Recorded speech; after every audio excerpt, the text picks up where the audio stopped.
Canada.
All right, so good afternoon, everyone. We don't often say good afternoon for council meeting. I do appreciate everyone being making themselves available to start a little earlier. We have quite an extensive, well, 3 extensive agendas, I guess I should say. So I do appreciate everyone coming in a little early. And I do thank in advance everyone for keeping your comments and our discussion, on task so that we can get through all the really important work that we've got today. So with that, I invite you to stand for O Canada. And for those who might have missed it, there is no O Canada because there is speaker issues? So we're on our own. So let us sing nice and strong, like the old days. I guess so. Okay. O Canada, our home and native land. True patriot love, in all of us commend. With glowing hearts we see thee rise, the true north strong and free. From far and wide, O Canada, we stand on guard for thee. God keep our land, glorious and free. O Canada, we stand on guard for thee. O Canada, we stand on guard for thee.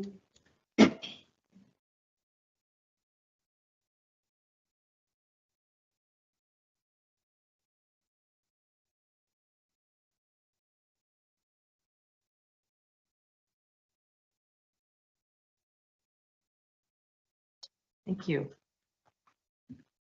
And great singing, everyone. Been holding out all this time. Beautiful choir. 1 point, yeah. Maybe not, maybe not. All right, attendance, Madam Clerk. We have regrets from Councillor Lowe. Thank you. She will be missed this evening. Is there any disclosure disclosure of pecuniary interest and general nature thereof on our council agenda this evening? Okay, seeing none, let's move to the consent item. So there is the agenda approval as well as our last sets of minutes. Is there any discussion on either of those items? Maybe those 3 items? Okay, seeing not, our motion is that council approve the following consent items 6.1 to 6.2. Is there a mover and seconder for the motion? Thank you, Councillor Ferguson, and thank you, Councillor Suter. All in favor? Thank you very much. That carries. We have no delegations, deputations, or presentations, and no public meetings this evening. So this brings us to the Committee of the Whole report. And we have a number of items there, 9.1 with a number of consent reports attached down to 9.7.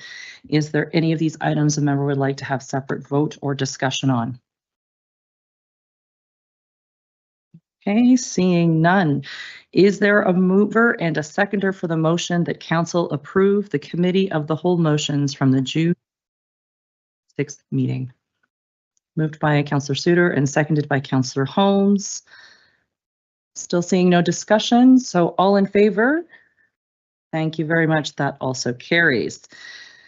Moving to the council report. The first item is a municipal resolution request for support. And of course, we can receive this as information or have it pulled for support, depending on our feeling. Any thought around the table on this? And ask for mover and seconder to receive for information. Thank you, Councillor Holmes and Deputy Mayor. All in favor? Thank you very much. That carries as well. We have no proclamations or time-sensitive items, so we move right to the bylaws. We have 3 this evening. Are any of these 3, sorry, I guess we've got 4 there. 4, no, there is 3. I need to put my glasses on. I'm having a hard time here. Any of those 3 bylaws ones that a member would have separate vote or discussion? Right, again, seeing not, is there then a mover and seconder for the motion that bylaws 26-041 to 26-043 be taken as read, passed, signed, and sealed in open council? Moved by Councillor Holmes, thank you, and Councillor Ferguson.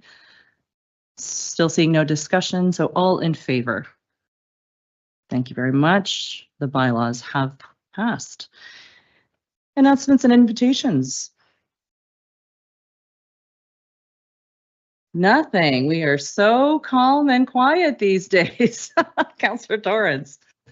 Well, since we're going to be on a break and won't be back before Puppets Up, I just want to cordially invite everyone to come and join us at Puppets Up this year. It's going to be a fantastic festival. I've asked the mayor to extend the invitation to all of council to march in the parade. And up front, you know, I think that it's important to know that council has supported Puppets Up for many, many years. And so the invitation will be coming out for the marching in the parade, as well as the opening reception, which is the 7th of August. So just to put it in your calendars, and I know that Councillor Suter won an extra ticket the other day. She might have a ticket that somebody might want to receive, but please, everybody, think about Puppets Up when you're planning your summer. But otherwise, I hope everybody has a great break. And Puppets Up is the 8th and 9th of August. Right. Any other announcements or invitations? Deputy Mayor. Just seeing it's a holiday, I'd like to thank everybody for their participation over the last few months. It's been great, and we got a busy session coming up when we come back, and it's election year, so everybody enjoy their little time off that they have, and that's all. It's just kind of a statement. Thank you. Thank you. Anything further? Guess, go ahead, please. Yes, I'm Mr. not sure you're Ferguson. aware of it, but Mississippi Mills was very successful with the Parliament Games and came out on top. Mhm. So they were very proud of that and was well attended and everybody went away happy, I think. Yeah, it was an excellent event. Fire department did a great job. Not on just the competing side, but the organizing. And I had a lot of folks ask questions about, well, if they're competing, how do we know that there's coverage? If there's a call, and you know, they had that all planned down to, if this truck goes, you're the one that's driving, and you know, the boots and the coats and the hat were right there. You know, with the vehicles that were being covered by the different members of the team. So every single angle was covered. Very proud of what they've done over this last little getting ready. Councillor Suter, did I see your hand too? Oh. Here, come use mine. Oh. Oh, just hold on. There's no battery in it. There's no battery, yeah. Okay. All right. Well, again, since it's a long summer break coming up, I would like to remind people of some of the major events. There's a multicultural potluck this Friday, and both in Pakenham and Almont, Canada Day festivities, followed very shortly by Celt Fest. 30th anniversary, 3rd to 5th of July. And then a break until Puppets Up. And then we come back. Oh, there's Clayton Fest in there too. I think there's something every weekend. Councillor Holmes, did you want to correct any of the, not correct, add No, to, well, I excuse just me, wanted add to. Say that, yes, there's Clayton Fest, and we can't forget that, and I can't remember quite, I think it's the second weekend, yeah, 18th, yeah. And it's Yeah. always a fun time, so everyone come if you can. Absolutely. Lots to do if you're staying around town. Well, I think I'd just like to echo the deputy mayor's comments. It's been a very, very busy session. This last 2025, 2026 portion. So certainly a good break is deserved, not just by those around the table, but certainly the staff as well. And hopefully you can catch your breath a little bit, and we all come back refreshed and ready to go in August. So we don't have a closed session today, so there's no rise and report. So I'm going to move right to the confirmatory bylaw. And that reads that bylaw 26-044, being a bylaw to confirm the proceedings of the Council of the Corporation of the Municipality of Mississippi Mills at its regular meeting held on the 23rd day of June 2026, be read, passed, signed, and sealed in open council this 23rd day of June 2026. Is there a mover and seconder for the confirmatory bylaw? Thank you, Councillor Ferguson and Councillor Torrance. All in favor? Thank you. That carries, and we are adjourned at 4:11. Thank you very much, everyone.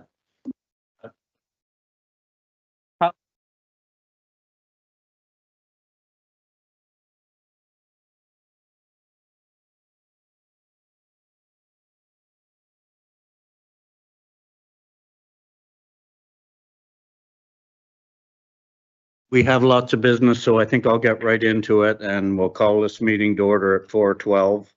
The closure of pecuniary interest now and the general nature thereof, when either now or when it comes up on the agenda.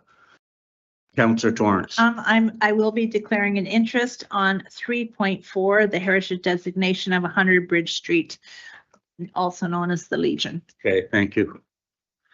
So anybody else declaring pecuniary interest? I don't see it. So we're down to consent items, and the motion reads that the committee of the whole approve 3.1 to 3.9 minus 3.5, so Councillor Torrance can vote on it. And I'll call a question. Councillor Ferguson, do you want anything pulled? Yes, I'd like to pull 3.4. 3.4 and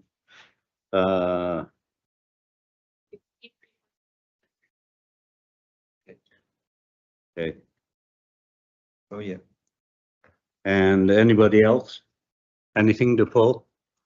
Say not, I'll I'll call a question. I'll read the motion that the committee approves the committee of the whole be approved from 3.1 to 3.9 minus 3.4 from the line. So all in favor? Mover and seconder? Okay, could, Counselor Suter and then Counselor Torrance is going to second it. All in favor? Carried. Okay, so we pulled 3.4, the heritage designation on 100 Bridge Street, the Legion. Counselor Ferguson, you pulled it, so you're first up.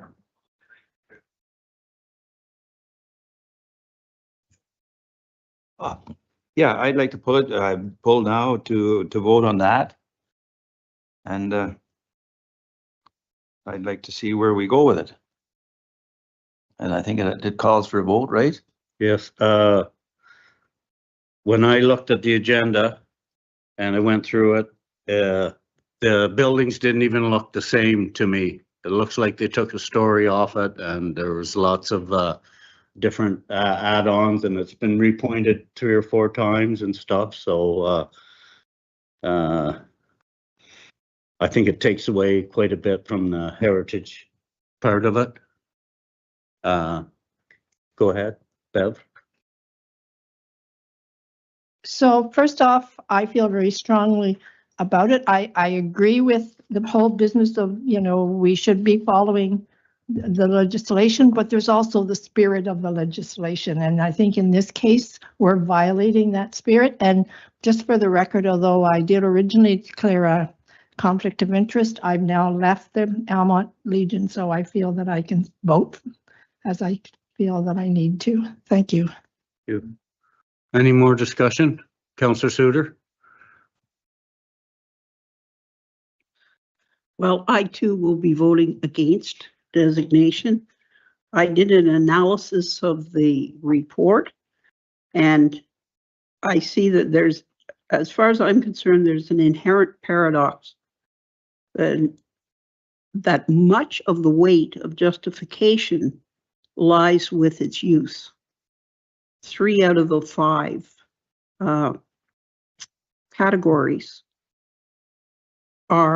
involve the fact that it's being used as a Legion as a piece of heritage. And that's not what designation is about. Not about use, but is about a building. And the criterion on its design value as Second Empire and the architect also are relatively weak. And in fact, the report itself says, in terms of criterion 2, high degree of craftsmanship or artistic achievement in the building. There is nothing in the research that is noteworthy about the construction of the building. And since then, you're very correct, Deputy Mayor, there was a fire. The entire 3rd story was gone when the new roof was put on, although they tried to mimic a mansard roof. They couldn't because of the installations on the roof. So most of what's interesting about the building has been covered up or altered. Go ahead, Bev. Yeah. Thank you, Councillor Suter. Yeah, I'm just wondering though, the Legion has been good caretakers of that building for 80 or 90 years. I can't remember how long now. How long? They moved in 1947. So it's 80 years anyway, almost. And I'm wondering if we could ask that the Heritage Committee go back and work with the Legion to put up some kind of a suitable plaque.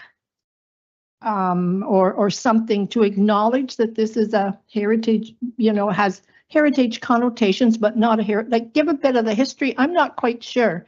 And I noticed in the report, there was also concern that if the Legion ever vacates that building, somebody could then buy it and just tear it down. But my understanding is, and maybe staff can answer this, that can be designated as a heritage building at a later time. So maybe some kind of an agreement with the Legion that if they ever vacated or whatever, that they would offer heritage status to it before they leave. I don't know if that's possible or not, but thank you. Any other questions, Mayor Lowry? I think I have a bit of a different idea along the lines of what's being discussed. I think in a similar way that I spoke about needing to protect agricultural land in the rural landscape and really thinking about the long-term value and how it's not just the caretakers of today, but the caretakers of the land for years and generations to come, which is why we made the decisions we did around agricultural and rural properties. I kind of see this in a similar way. It isn't just about those who are the caretakers of it now, and to I think I understand through the chair to Councillor Holmes, like where you're thinking of having some kind of recognition and allowing for the designation to be put in place later.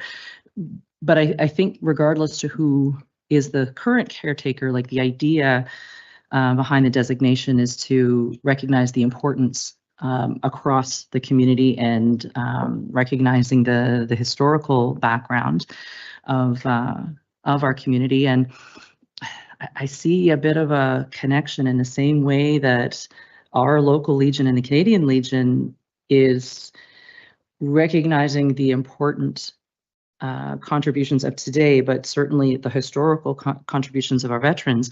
And I see this process on heritage designation as something very similar, but on the built form within our community.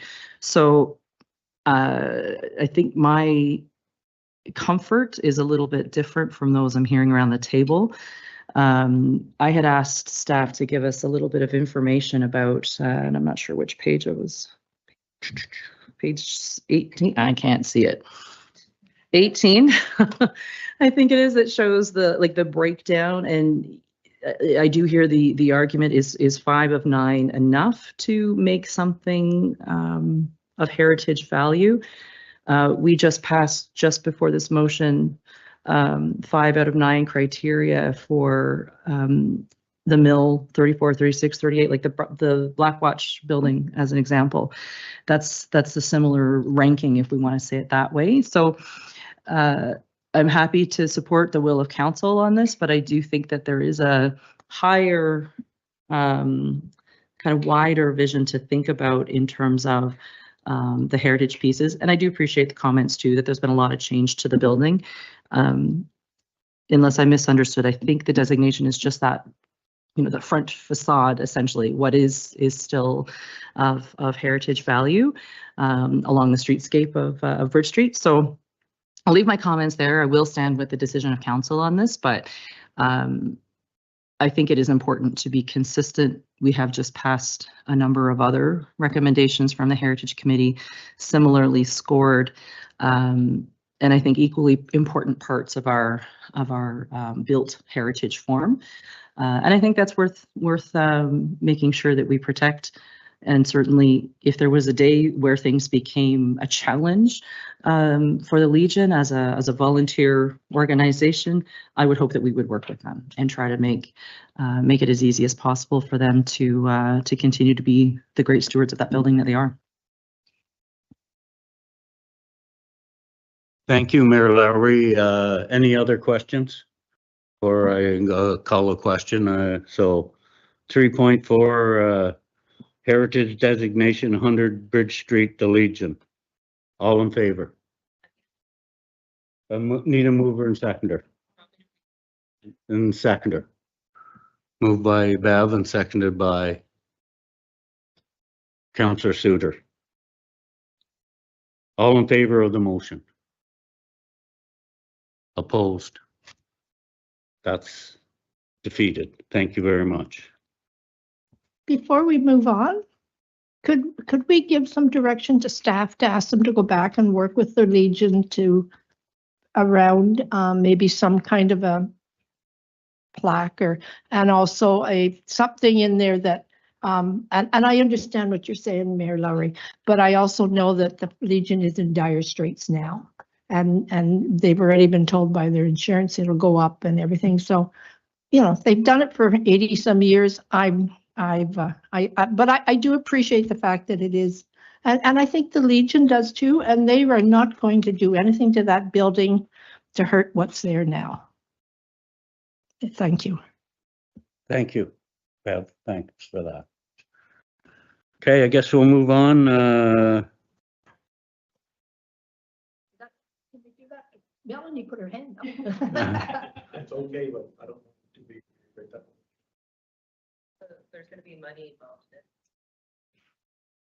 Yeah, I think we need to, yeah, can you provide that as a sorry, Mr. Yeah. Chair, I was going to suggest, I think, to capture this as a motion of direction, because there is staff time and there is money involved if a plaque is being created and those kinds of things. So I don't know if the clerks can help with that, just so it doesn't get lost to Bev.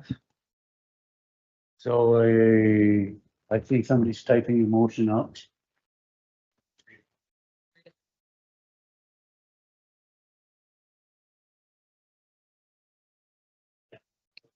No question about that. 2026 budget. Yes.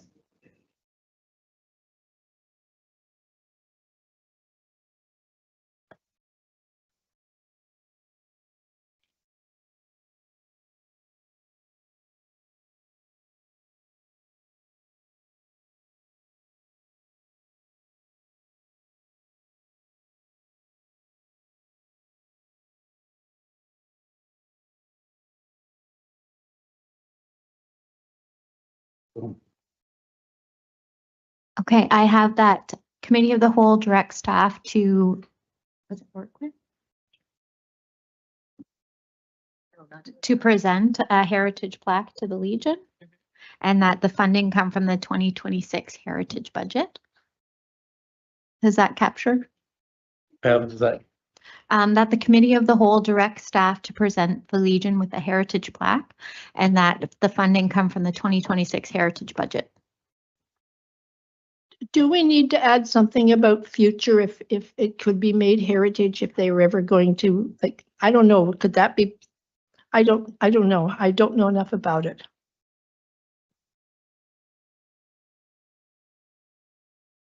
Through you, Chair, just to confirm about the plaque, we certainly can work with the Legion on that. We have a regular operating budget in the heritage budget for signs and repairs of existing signs, so that's not a problem at all. In terms of future designation, once this calendar year ends, the Legion will come off the heritage register and it will be able to add it back on for a period of 5 years. So I'd say that we've got time to think about, in 5 years' time, if council would like to add it back on the register, not designated, but add it back on the register for consideration for designation. That could be a council decision in 5 years' time. Okay, so we do we need a mover and seconder? Mover and seconder for that motion, moved by Bev and seconded by Mary Lou. Any more discussion on it? I think it's pretty clear, right? And I'll call the question. All in favor? That's carried. Thank you very much. Okay, so next on the list, Zach, you're up.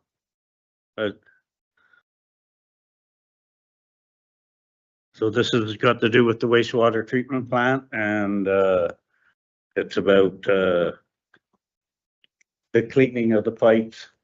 Put it mildly. Go ahead. Thank you. Sorry. So this recommendation is to activate the service water system. So essentially at the final part of the wastewater treatment plant, after all the water is treated, goes through the UV treatment system. There is a sump and there's pumps in there that recycle the water throughout the plant for various plant processes. And this is used for like the grit vortex, other processes, and it hasn't been really used. So with the uptake of growth in the municipality and additional water usage, currently we're using potable water for all of the processes at the wastewater plant. So by activating the system, we can see a reduction of about 80% of potable water. So there will be operational savings on our distribution system by activating the system. It will reduce strain as well, and it just conserves a bit of capacity of our water system moving forward. Thank you, Zach. I'll ask any questions of council. Jane first and then Mary Lou second. I just wanted to congratulate Zach. It's a really good news story that you've brought us, and I had a chance to talk to Zach last night about how if we could put it into operation now, why did we need to spend the money on it? And he explained that it was that there are 3 motors involved, and to be able to make sure that they're all going to be able to work properly, to be able to have more than just a short time period, a long time period. So congratulations, Zach. You know, I think this is a really good win for us, and I'm really appreciative that you took the time and the work to do this.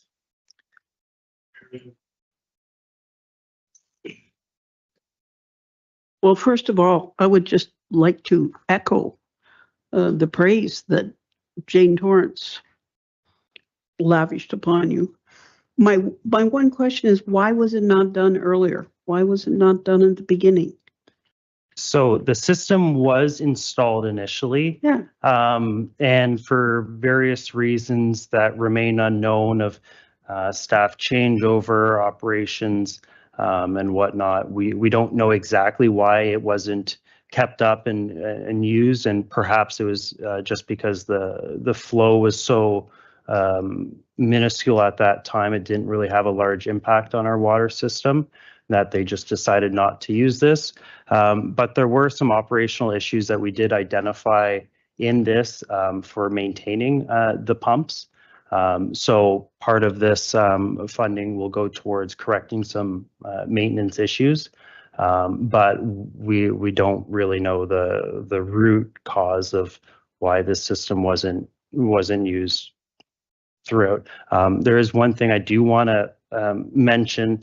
This wasn't just Roads and Public Works. This is a collaboration between Ontario Clean Water Agency and the Development Services and Engineering Department. They played a huge role in assisting us through this and evaluating options and providing assistance. So it was an interdepartmental feat. Any other questions? Bev? Just have to say congratulations for working so well with the other departments and finding this. And I really look forward to finding out how much of savings this is going to be on our wells, because it just goes on and on, the practical outcomes from this. Thank you. So I just have one quick question. How long do you think the payback will be for this? So I think the math turns out to be 4 years in direct cost for water treatment, but that's not accounting for additional wear and tear on the wells from the extra usage as well. So it's likely less than 4 years for the direct cost payback on this.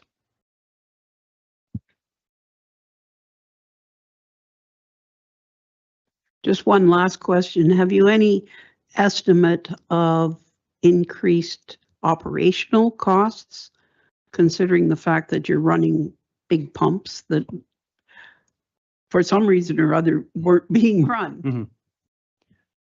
So it won't be a realized cost because the water was pumped from one source to another. So either it's coming out of our groundwater wells or now it's coming out of the wastewater treatment plant. So if I had to guess, it will cost less on electricity costs because the pumps are smaller coming out of the wastewater treatment plant for that system compared to the large pumps at the wells where they're larger, they have to pump a lot higher volume. So we won't notice it, but it would be a net decrease in cost. Thank you. Any other questions?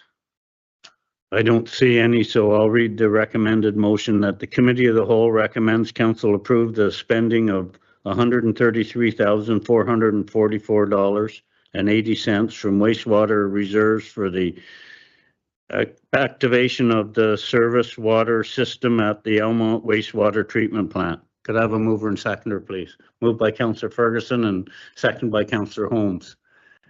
That would be option one. I know that. That's okay though. Any more discussion? And that's option one. Pardon? That's option one. Yep, 5.1. No, option one is in the report. They gave us 3 options, right? I don't see 3 options here. Yes. 224. Option 1. So, any other discussion? I'll call the question. All in favor? Carried. Thank you very much. And Public Works Service Delivery Review Staffing addendum. Okay. Corey, you're up, I guess. And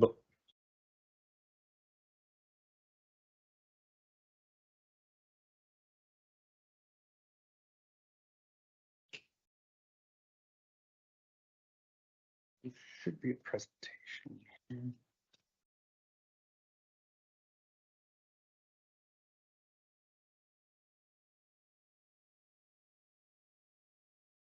I just saved it in there.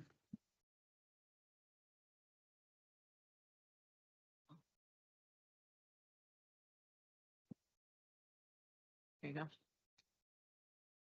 Okay.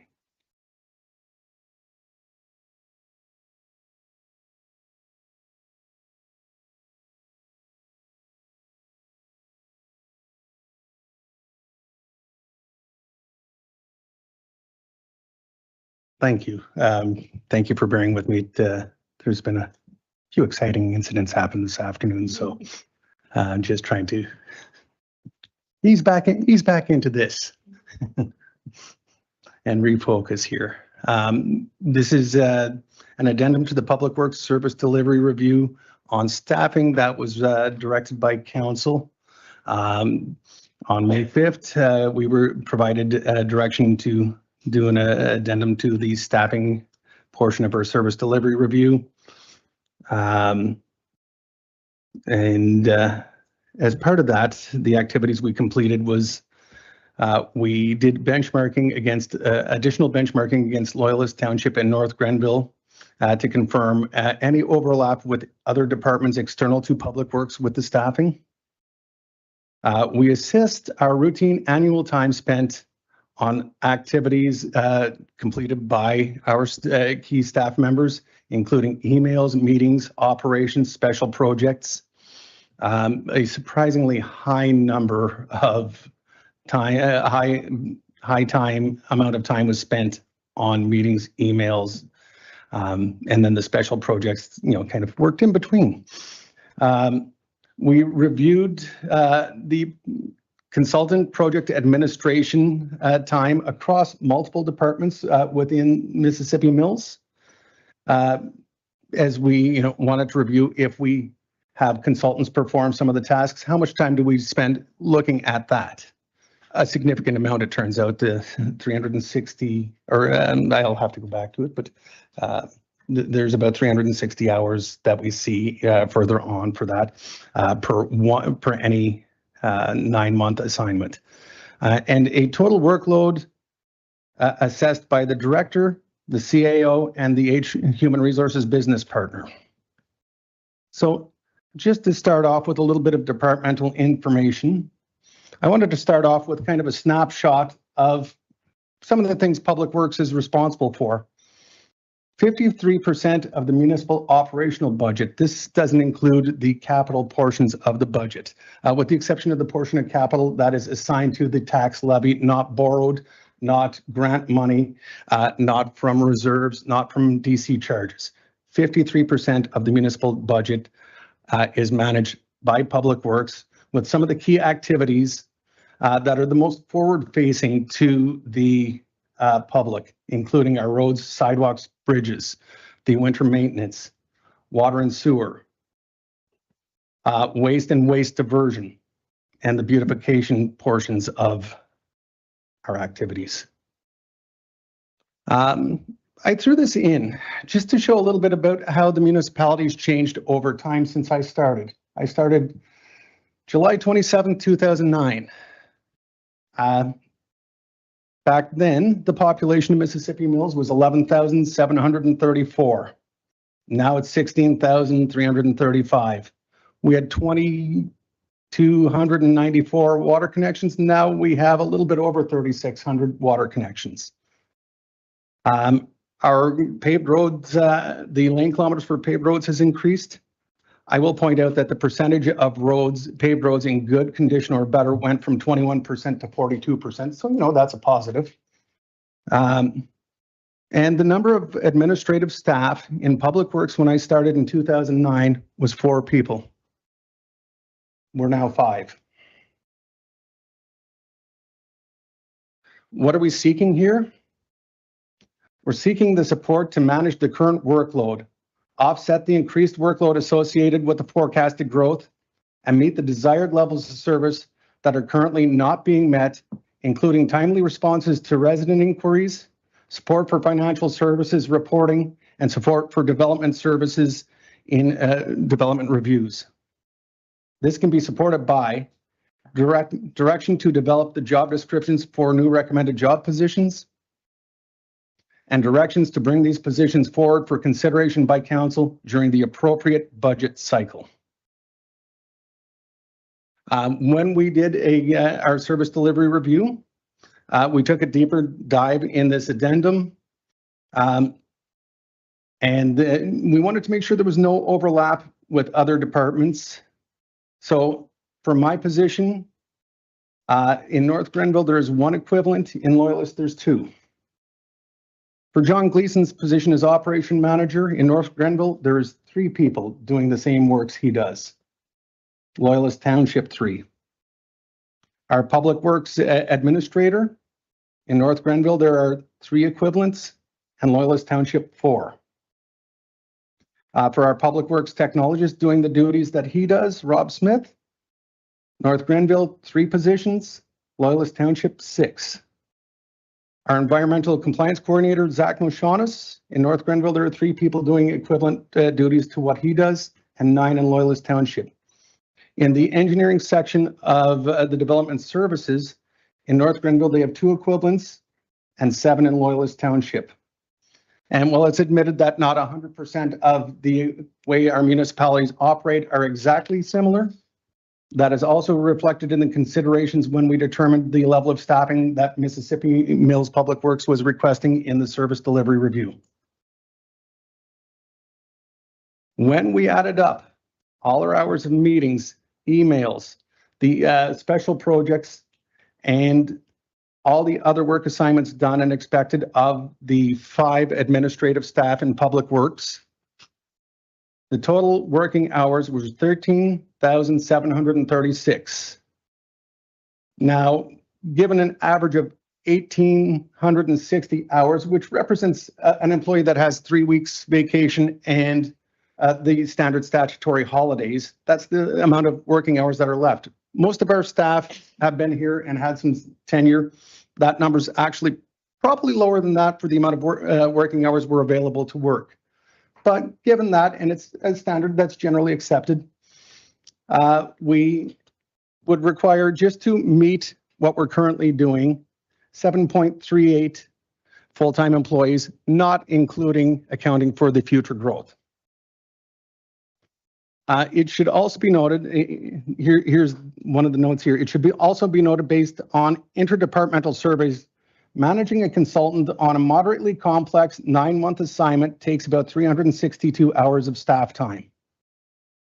So when we hire a consultant to do a 9-month project, very similar to the design of Appleton Side Road, for example, or Old Almont Road, sorry. That takes on average about 362 hours of staff time to manage that contract. The 5 existing positions are stretched beyond their intended scope in various different ways. The director role is supposed to focus on governance, strategy, and corporate accountability, but they're routinely covering operational gaps. The Public Works Administrator is more of an administrative coordination and has been absorbed into projects from the beautification duties and a lot of other managerial and administrative roles for coordinating aspects of the programs administered by Public Works. The Environmental Compliance Coordinator is supposed to be focusing on water, wastewater compliance and regulatory reporting, but is often dealing with additional stuff such as implementation of our digital strategies such as Citywide, managing our GIS programs, and doing several additional specific projects. Our operations manager on day-to-day service delivery, that's his primary focus with the minimum maintenance standards and making sure we're meeting all those requirements, but is also required to spend several hours, almost 3,000 hours a year spent by our operations manager performing his duties. And then the Public Works technologist, who's supposed to be managing projects, doing some design review, contract administration, also has to do all the asset management reviews, the capital works project forecasting. There's a significant portion of work. So each role has expanded significantly, and the amount of hours that are spent by all of us are the equivalent, all 5 of us are the equivalent of 7.38 employees. The 4 priority positions that we're putting to council for consideration, these aren't all the positions that have come out of the service delivery review, but these are the priority positions. Creating a Public Works coordinator position, which would more reflect what our current Public Works administrator does, and then backfilling the Public Works administrator position. This will also prepare for succession planning for a nearing retirement. An asset management GIS technologist who would focus on ensuring that our infrastructure and data and asset management are all up to date, implemented, including the new aspects of Citywide, our GIS. And this is significantly important to support financial services for reporting, for development services, for design and future growth planning, and for our long-term strategies and asset management strategies. The full-time mechanic is going to be paid for by cost recovery by not farming out a lot of stuff. And it also allows a 35 to 40% time recovery of people who are assisting the existing mechanic operator in his role so that they can have that 35 to 40% back in operations. And then at this point, we need an additional transportation operator to support the growth we've already incurred, including the newly added sidewalk plow that was purchased under development charges for growth purposes. The remaining positions would be brought forward in future budgets. So in kind of the timeline we're looking at here is we have our priority hires for 2027, an operations coordinator, similar to a lead hand in 2028.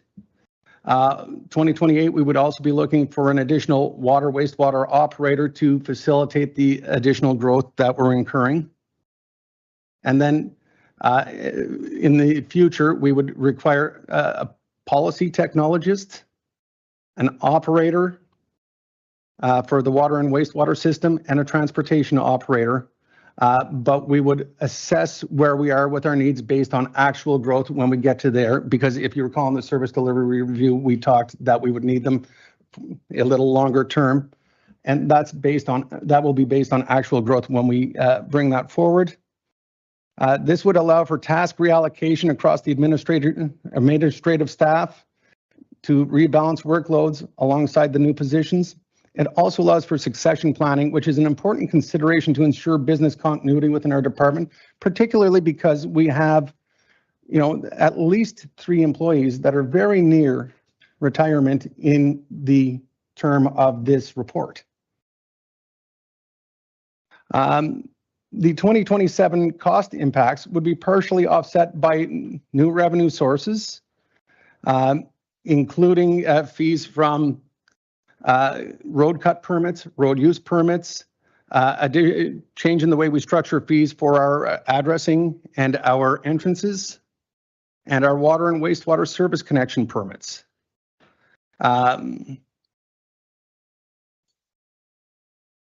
Now, at this point, if I'm going to make an opportunity for the CIO and for the human resources partner, business partner to provide additional comments.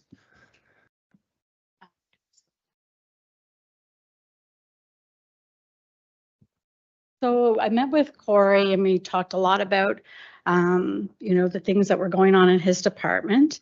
So in addition to all of the workload analysis that Corey put together, we also looked at current workload pressures, benchmarking staffing levels, and overtime trends. And the evidence that he was able to put together suggests that the current demand exceeds sustainable capacity for his department. It's more of a workforce planning issue, and there's definitely a demonstrated measurable capacity gap within his team.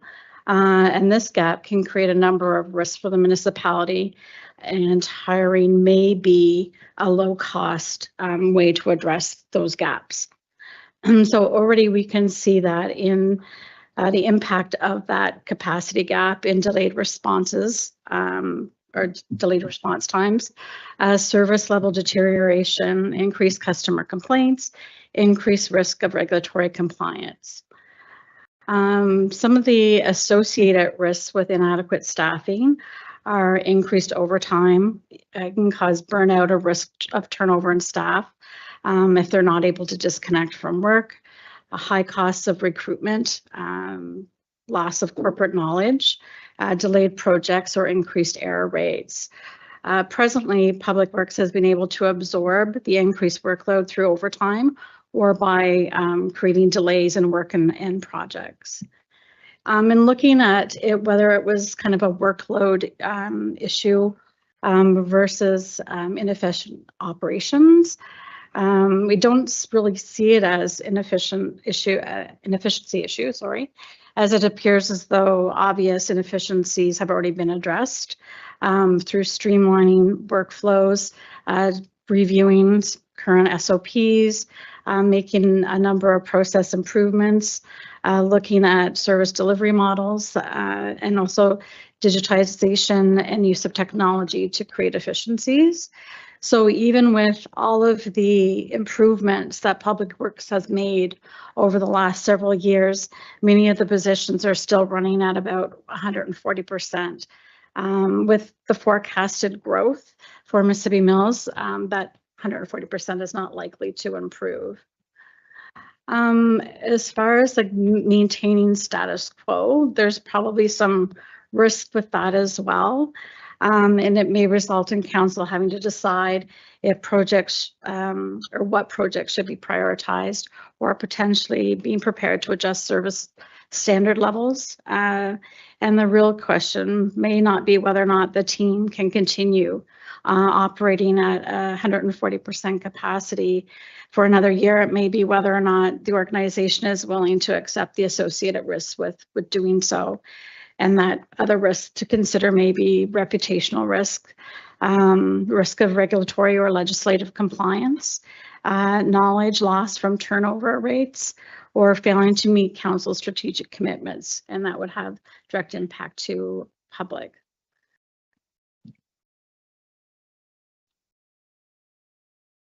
Go ahead, Ken, you. Thank you, sir. I'll just do a couple of wrap-up comments and maybe ask that we put the motion when you're ready up on the screen. But just kind of in summary, I think when you look across the comparator organizations that were there, both North Grenville and Loyalists, I'll just pick up on a couple of things. You'll notice that there was a few job positions in the report that were GIS based. And just to kind of reinforce the importance of that, GIS, as we have become more technologically reliant in a lot of aspects in municipal service delivery, GIS has become more and more important. GIS is actually connected to our finance system, as Corey has said. It's connected to Citywide, which is used in building and planning, and it's connected in the public works environment. We don't actually have anybody who is solely dedicated to the GIS component. You'll notice within the other comparators, they have several people. They might be buried in a corporate services, they might be buried in development services, or they might be in public works, but the essence is they have these people. GIS is something that does need to be maintained on a regular basis. And what we have right now is we're relying on a couple of people to do it as best they can on the sides of their desks. And that actually impacts the delivery of some of our more modern or efficient projects, such as bringing on Citywide and making sure that the GIS piece was there. That was a significant delay when we brought Citywide on, was structuring the GIS, where the data was coming from and making sure it was going to be updated. And like I said, surprising or not, this even connects into our finance system. So MPAC data is connected into this. So that's one thing. Another thing I wanted to point out, because I know Councillor Holmes, it's really important to you when we talk about things like Lean Six Sigma. Ms. Woods here is actually a yellow belt in Lean Six Sigma, I believe it is. So when we were looking at some of these things, she does have that background in terms of, that's relatively the way you do it or you don't do it, or here's some of the things to look at and things like that. And it's probably also something that we should look to build on in the future as well. Lastly, I think when we look at the positions that we've kind of highlighted in this component, I think the thing I want to emphasize is you're looking for the project management capability, not necessarily as much of a focus on the growth of a street network and its operators. Like, that's relatively easy. Okay, we grow by 10 kilometers, you need this. You grow by 15 kilometers, you need that. That's one thing. The harder piece to pin down is the project management piece of when we ask for something that's a one-off, who does it? Who manages the consultant projects? Who manages the things when we say, go out and get us information on writing a new bylaw on this, that, or the other thing? Update the asset management plan. Give us a traffic calming policy, whatever those things are. Who does those pieces? And this is where I think we see some of maybe our timelines in bringing things back to council are a little bit longer. That's where I think you're looking to build capacity on this. It's that piece, as well as the resident response time. When you see the number of admin people that are in some of the other organizations, you know that they probably have a little bit of a better turnaround on some of their responses to residents. So I'll just, like I said, just want to wrap it up. I'll leave it at that.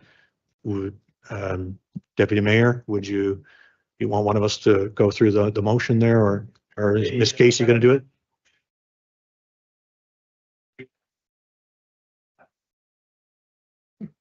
I was going to say my voice, but good choice, sir. The recommended motion is that the Committee of the Whole recommend Council accept this report as supplemental information for the Service Delivery Review, and that the Committee of the Whole recommend Council direct staff to prepare job descriptions for all the new positions, and that the Committee of the Whole recommend Council direct staff to bring forward the Public Works Coordinator position, the Asset Management and GIS Technologist position, the full-time mechanic position, and the full-time transportation operator position as part of the 2027 budget for consideration, and that the remaining positions be brought forward as part of the future annual budgets as appropriate. Seconder, please, for that. Moved by Crystal Lowry and second by Bev Holmes. Discussion. Mayor Lowry. Thank you, Mr. Chair. Well, thank you for taking this back and putting a lot of meat on the bones for us to see and really have a clear idea of what's going on over in the Public Works Department. So Corey, to you and to Ken and Cindy for the help on that. You know, I think we all know the lay of the land has changed an awful lot. And one of the slides there talked about communications. You know, we're getting things by email. It used to be, you know, you get a letter and council probably would respond to it, you know, collectively. It would move slowly because that's how things moved, but that's not how the world is now. You know, there's more expectations. There's more expectations of service. There's more expectations of quick service, quick responses from our community, and that's how it is everywhere. We see this everywhere. But there's more roads, there's more growth, there's more expectation of services. I'm thinking just alone of this year, the couple of you are working on the EA for the wastewater treatment plant. There's the traffic calming policy. This is school zone safety piece that came on as well. Composting, like all of these pieces that are really important for us to do, but it's a pretty tight team trying to make that happen. And, you know, to see those comparisons where we have an individual doing the work of 2, 3, 6, 9 people in other communities. And I do recognize that community things are a little bit different, but, you know, 6 or 9 people having the responsibilities of one in our organization is, it means there's no plan B. You know, it means that we have staff doing exceptional work, putting in a ton of effort, but we risk burning out staff. We risk not having those folks to move into roles and succession planning opportunities, but we run the risk of losing the great people we have if we demand more than an individual can give. And when I think of the 12 years that I've been here, we've had very minimal investments into the staff on the public works side. And I'm really glad to see this in front of us so that we can get things closer to being on track. And I'm happy to support the motion. I think I was the mover or the seconder. But I do have 2 questions, and whichever of you can field it. You know, we have the full list of recommendations, and I'd like to know if there's anything that should be happening now, because 2027 budget means a new council is going to be debating it. The budget is debated later because it's an election year. So in all practicality, there's not going to be any of those positions filled until about this time next year, if we're lucky. And given the information we have, given the presentation we received, I'm not sure that that's soon enough. And so if it's a matter of going away and thinking about it, I don't want to put anyone on the spot, but is there any actions that should be taken sooner? Are there positions beyond what's on that list that should be looked at sooner?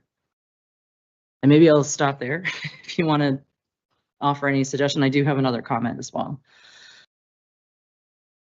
And let staff answer that one. Okay. Yeah.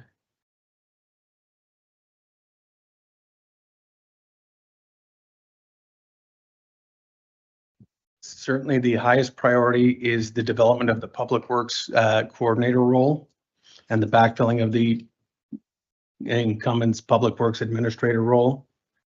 To have that support would alleviate an enormous amount of pressure off of our department immediately.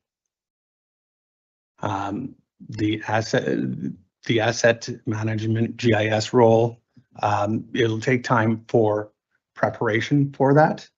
And some of it is even taking the time for the preparation of where can we seat these people, right?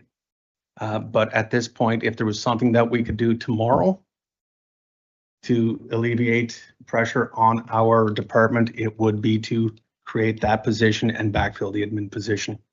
Sorry, can you just repeat it? So it was the coordinator position, the first one that's on the list in our motion, and the second was the asset management GIS position, but that will take more time to set up infrastructure for them to actually be with us and to actually create the job description and such.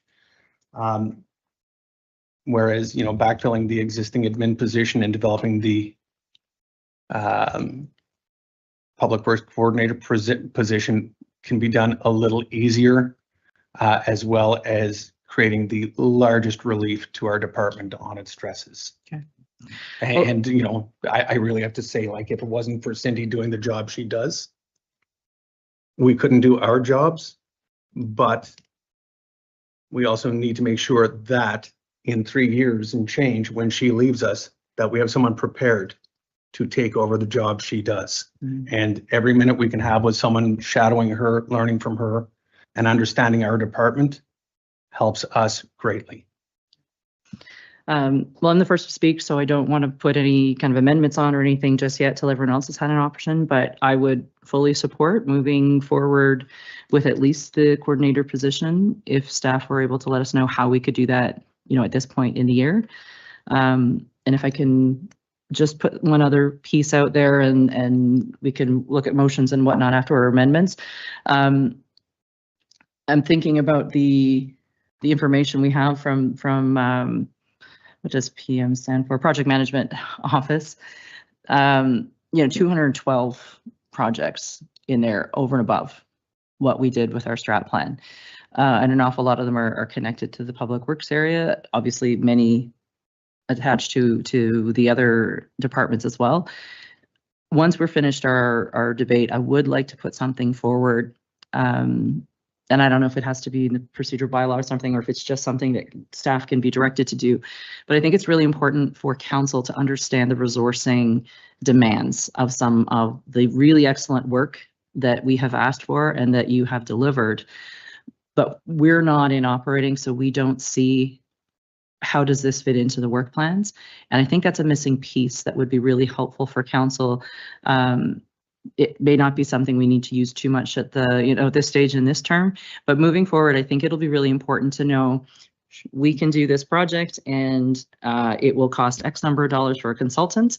We can do this project and this will be the timeline given current workload demands, or we can't do this project because of workload demands. But I feel like this is a piece that we're missing right now, and not just in public works, I think across the board, that would help us understand as decision makers. You know, if we're adding great projects and you're delivering on those great projects, there's a point though where there cannot be more put on the desk, and we don't really have eyes on what that looks like. So I'd like to be able to direct that at the end of our discussion as a piece of information where we can get a little bit more input before we make decisions, or knowing that we need to take something off if we're adding something on, or we're needing to be willing to put a little bit more investment in with a consultant, or more patience if it means a longer timeline. But those were the two big things that came out for me with this report, is what can we do sooner and what can we do overall to help understand better the resourcing needs. Those are my comments. Thank you. First of all, congratulations on a great report. Cindy, I might have known you'd done some lean coming from a hospital. Yeah, and I hope you carry on to your black belt. It's a lot of work, but it's worth it, because it does give a new focus to the way you look at things, and I can see that in this report. And you know, I guess one of my thoughts are, I absolutely agree with what the mayor said, and I think, you know, what you people said about replacing Cindy and giving her, but I also worry about the operations manager. Like, it seems to me that that's a job, you know, just knowing a bit of what goes on, that I'd be certainly supportive of trying to find some assistance there too. Anyway, thank you. Councillor Ferguson. Yes, thank you very much. Just a couple of quick questions. Job descriptions, do we do them in-house? Okay. Sorry. We do build job descriptions in-house. Good, thank you. We do a lot of like research into other positions in similar organizations. We reach out to other municipalities that have them, so that we're not necessarily starting from scratch, but it gives us a good platform to build that. And then we can customize it based on what we would expect it of that role. Good, thank you. Am I entitled to one more question, sir? Yeah. Oh, that's great. Thank you very much. Impressed with the report. I think as everyone has expressed around the table. Very good job, very explanatory, and 140% capacity are working. There is no doubt about it. And I just have a kind of a jokingly question. Could GIS position be replaced with AI? I'm just asking that jokingly. But thank you. I appreciate the work that's put into it, and thanks. Any more discussion? Go ahead, Councillor Suter. Well, I'd like to echo again the thank you that everyone has given you for this report. And we certainly have been led to understand the challenges you've got. The one question I have involves the asset management and GIS technologist position. I just wondered whether when you're making up that position, whether that's something that would cross departments or whether there's enough work just in public works or whether it was intended, because all departments have challenges with the switch to new technology. There would certainly be a lot of benefit to other departments, particularly to the finance department and development services. There is sufficient work within our department alone because of the amount of assets and infrastructure managed by Public Works. If we look up at the budget on the slide there, there's a reason why we have 53% of the budget, because we have a significant amount of the infrastructure that we manage and take care of. And we have to annually assess the condition of that, update all our records, and do our long-term planning. But that also feeds into the financial services for their long-term planning, for their reporting that they have to do, and for development services. So yes, there is benefit to other departments. They would be made available to help in areas where they could, but primarily their role would be covered within the Public Works Department. And it's through the chair to Councillor Suter. You'll notice, I think, in some of the municipalities that some of the GIS assets are corporate, and we have had a little bit of a preliminary discussion about having them more corporate, so probably under the director of corporate services and treasurer. Director Smith is right. I mean, like, you know, you're kind of attaching to the most assets that would be under management. But there is a little bit of concern in most organizations that when all of the key assets are in one department, that department gets priority and priority work. So we are kind of having a little bit of discussion about that internally, just like, because I think that's probably what you're picking up on. And that's we'll say alive. We're alive to that issue if you want that. I think it's something for us to negotiate out amongst departments as well. Thank you.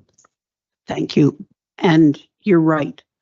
I did see that in the analysis of the table with our comparators, that those skills go right across the board.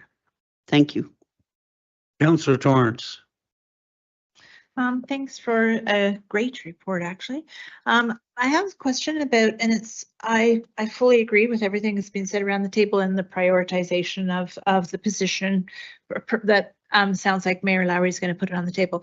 I'm curious about the operations coordinator, where we're thinking about 2028 to bring that position online, when we could see in the amount of work and the amount of percentage of hours worked that they were the most stretched, the operations manager. So I'm curious whether or not we think that the new public works coordinator is going to be able to take off some of the pressure off of the operations manager. Only it's not listed in the the report, but I'm sure it's part of when you say, Director Smith, that that is your number one, it will relieve the whole department, then I'm thinking there must be some plan to use that position to relieve the whole department. There will certainly be some additional relief for the operations manager should that come into fruition. In the meantime, we have also been looking at putting other things in play to assist the operations manager, including the way we structure coverage for the operations manager when he's gone. Although that just puts more workload on another employee, but at this point, we've done certain things to assist with that. And as people become more equipped, it will be beneficial. But in order to make sure we prepare for everything, the 2028 date is what we put in. However, advancing that is certainly something that we're open to, but there will definitely be some additional relief with the coordinator position being developed. Go ahead, Jane.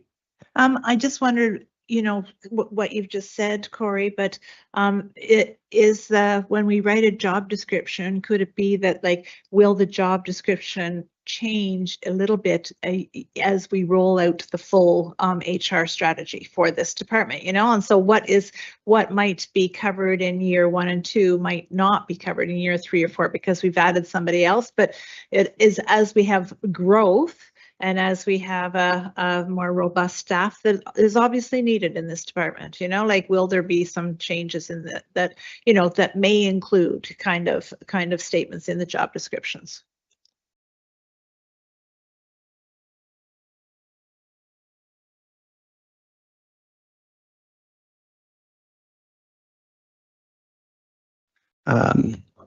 So every job description, from what I've seen, has the ability to grow and change. If I had a slide here where I talk about what happened in 2009 when I started versus now. When I started in 2009, my job description as a technologist was much different than what Robert's position as a technologist is. Covered a lot of the same duties, but I also had different duties. And we need to be able to grow and evolve and to structure things so we can do that. Now, to structure other job positions such as the coordinator position for Cindy to start at 3 a.m. like John does for most of the winter, I think that's going to be difficult. But there are certainly aspects of it that will certainly help support that role. Any other discussion?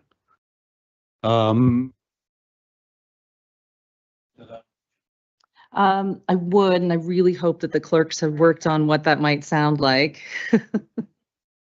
We've essentially struck out the coordinator position from one of the paragraphs and added in a new paragraph.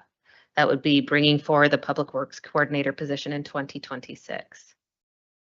So any discussion on the amendment?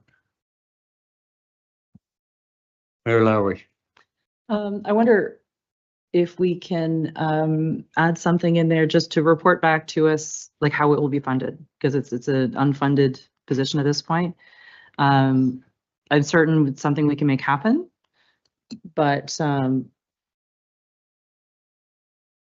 for the essence of time, I don't know that, like, I personally don't need to know the how before the go ahead, but I would like to know the how once it's in place, if that makes sense. Councillor Holmes. Certainly agree with this. I would also like to have something, though. I still think that as Councillor Torrance was saying, that operations coordinator, I think that needs to be moved up, and I'd love to see it put into this amendment, actually. Do you want to? We could add in that third paragraph into that list of positions, we could add in the operations coordinator. Okay. So you're going to strike that off the other list too? No, because we don't have to strike it off the other list because it would have fallen in the last and that. Okay. Any more discussion on the amendment? Councillor Lowry. I just wanted to make sure that's what Councillor Holmes was meaning, to add the operations coordinator for the. I have, yeah, I certainly want it in the 27. I almost think it's immediate because Corey's talking about how they're gonna, put some other work onto people. And I think the whole idea is to decrease. So maybe you have a different idea, Corey, but I am quite aware that the operations, manager does much more than his share. And, I think it's a stressor, I think.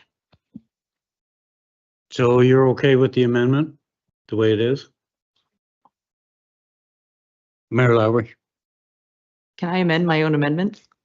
And Amendment. Yeah, sure well, can. I guess it's not amended yet, right? So we can keep playing around with it. Can we move what is highlighted there in the 3rd paragraph into the 4th paragraph?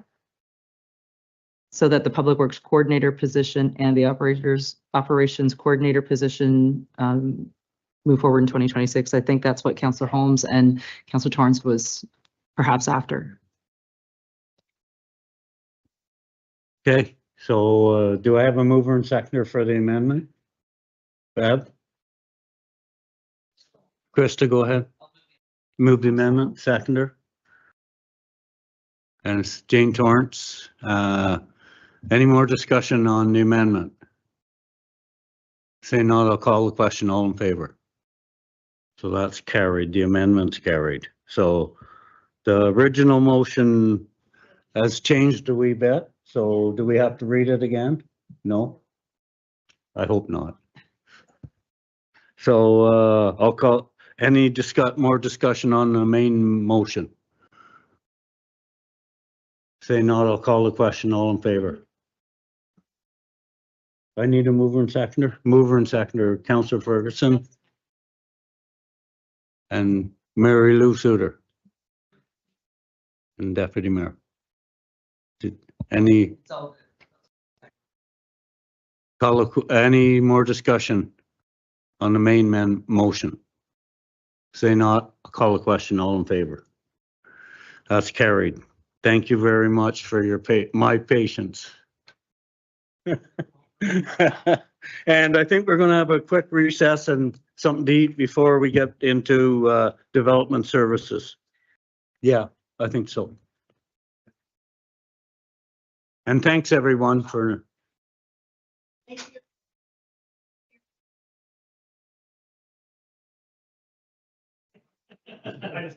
forgot the memo. We had a meeting with today, and just like that, one very small.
6 o'clock. A good supper. So we started early at 4. So we're down to development services and engineering. Melanie Knight. Thank you, Chair. Oops, sorry. Sorry, Casey. I pressed the button. Yeah, sorry. Yeah, so the first item tonight is a update to the Mill Run 7 and 8 plan of subdivision. Just to refresh everyone's memories about, we've got our active subdivision map up on the screen here. Mill Run 7 and 8 is an extension of the Mill Run subdivision, which is just, let's say, north of Leishman Drive. And so council did provide approval to draft plan conditions. On the top is the original layout of the subdivision. It comprised of an expansion to the stormwater management facility, as well as a series of singles and townhouse lots, as well as another open space block on the north part of the development. Through the application process, the applicant has been working closely with the MVCA because this area that used to be identified as Phase 8 is some wetland that is regulated by the Conservation Authority. And they do have a policy it's called wetland compensation, which is essentially that if a developer is proposing to remove wetland from an area to facilitate development, they need to compensate or provide wetland elsewhere in order to do so. The developer has indicated that they were unable to find a suitable site where they could provide this compensated wetland. And as thus they've come back with an amended subdivision plan that introduces a large wetland compensation area, which is directly north of our existing stormwater management pond, and a reduction in the number of lots for the overall subdivision. Just to provide an easy sort of highlights of what's changed and what's not changed between the two. The original plan had a total of approximately 131 units. The amended plan is now reduced to 98 units because of that large wetland block. They're still requiring to provide the ARU, at least one model is offered for sale, which has a purpose-built ARU. Obviously, the zoning would be modified if this amended plan was approved. The zoning would be modified to align with the amended plan. In the previous plan, council did request a requirement where a minimum number of 28 units were 2 stories. And so the zoning would be implemented. That would not change. That's being planned on carrying forward with a minimum 8-meter building height limit, which basically means a required 2 stories for a minimum of 28 of the townhouse units that are proposed.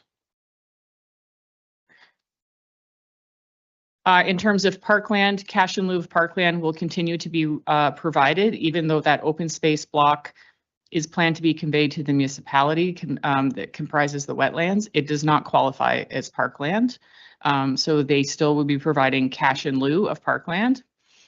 There is a temporary street provided at the end of streets 1 and 2, so that the development has a full loop network. That there's no change to that. There was a discussion at the time about the locations for community mailboxes. We're definitely still planning on having that discussion with the developer in Canada Post to look at the relocation for the existing community mailboxes in Phase 6 of Mill Run, and then making sure that those are accommodated in some way, and as well as for 7 and 8. Again, no change again to the open space block that the municipality had agreed to, which is identified as Blanding's Turtle Habitat. And then the expansion to the stormwater management pond still includes new trail linkages, so there's no real change. And I'll end my presentation there, Chair. If council were to approve the amended draft plan conditions, then we would follow through with sending those to the county, and the county would then process the amendment request by the applicant.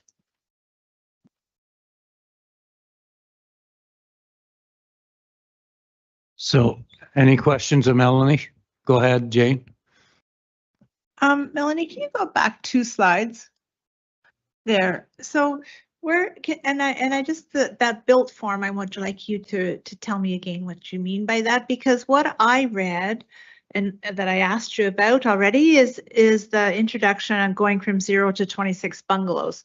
And you said it would be in our height restrictions. So I can't remember anyway, but can you tell me, you just talked about the built form and the height requirements. Can you walk through that, please? Sure, through you, Chair. I could be a little bit clearer probably on that explanation. So there was some concern when the developer amended the application, because they were introducing, essentially they were limiting their townhouses to only be bungalow townhouses. And council voiced a concern about that and thought that it would be better if there was a mixture of perhaps bungalows as well as 2 stories. So you can implement that through zoning, which means that we would have a certain area within the subdivision that's zoned with a minimum 8-meter building height. And that means that those units need to be at least 8 meters, which is essentially 2 stories, a little bit more than 2 stories, but 2 stories, to ensure that that is followed through with. That's our tool to make sure that it's implemented through the development. Any other questions? Jane, go ahead. So, but where I'm seeing the May 26, 2026, is they are now introducing going from 0 bungalows in Plan 12B to 26 bungalows. Am I reading this wrong, Melanie? No, through you, Chair. No, originally they, in the previous plan, they did have a mix of bungalows and 2 stories. So they did have that. I might not have detailed that in the previous plan, but they did have a mixture. So they're not changing that mixture. Okay. They're keeping the 54 townhouses, and they're keeping the 28 that need to be at least 2 stories. So that's remaining the same between the 2 plans. Thank you.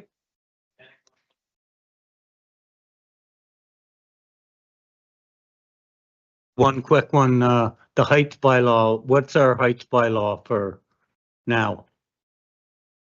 In terms of building height, Yeah. maximum of 11 meters, which is essentially so 3 stories. As long as we're under it, Yes, as long as we're abiding by our own rules. yes, we are. Okay, that's good. Okay, so recommended motion.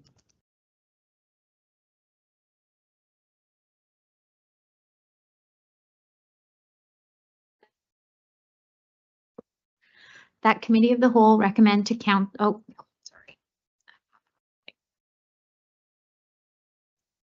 that the committee of the whole recommend that council approve the amended draft plan conditions similar in effect to attachment C, and direct staff to send these conditions to Lanark County to be included in the draft approval of the Mill Run 7 and 8 subdivision 09T23003. Could I have a mover and seconder, please? Moved by Councillor Holmes and second by Councillor Ferguson. Any more discussion? Say not, I'll call the question. All in favor? And that's carried. Thank you very much. And you can continue on.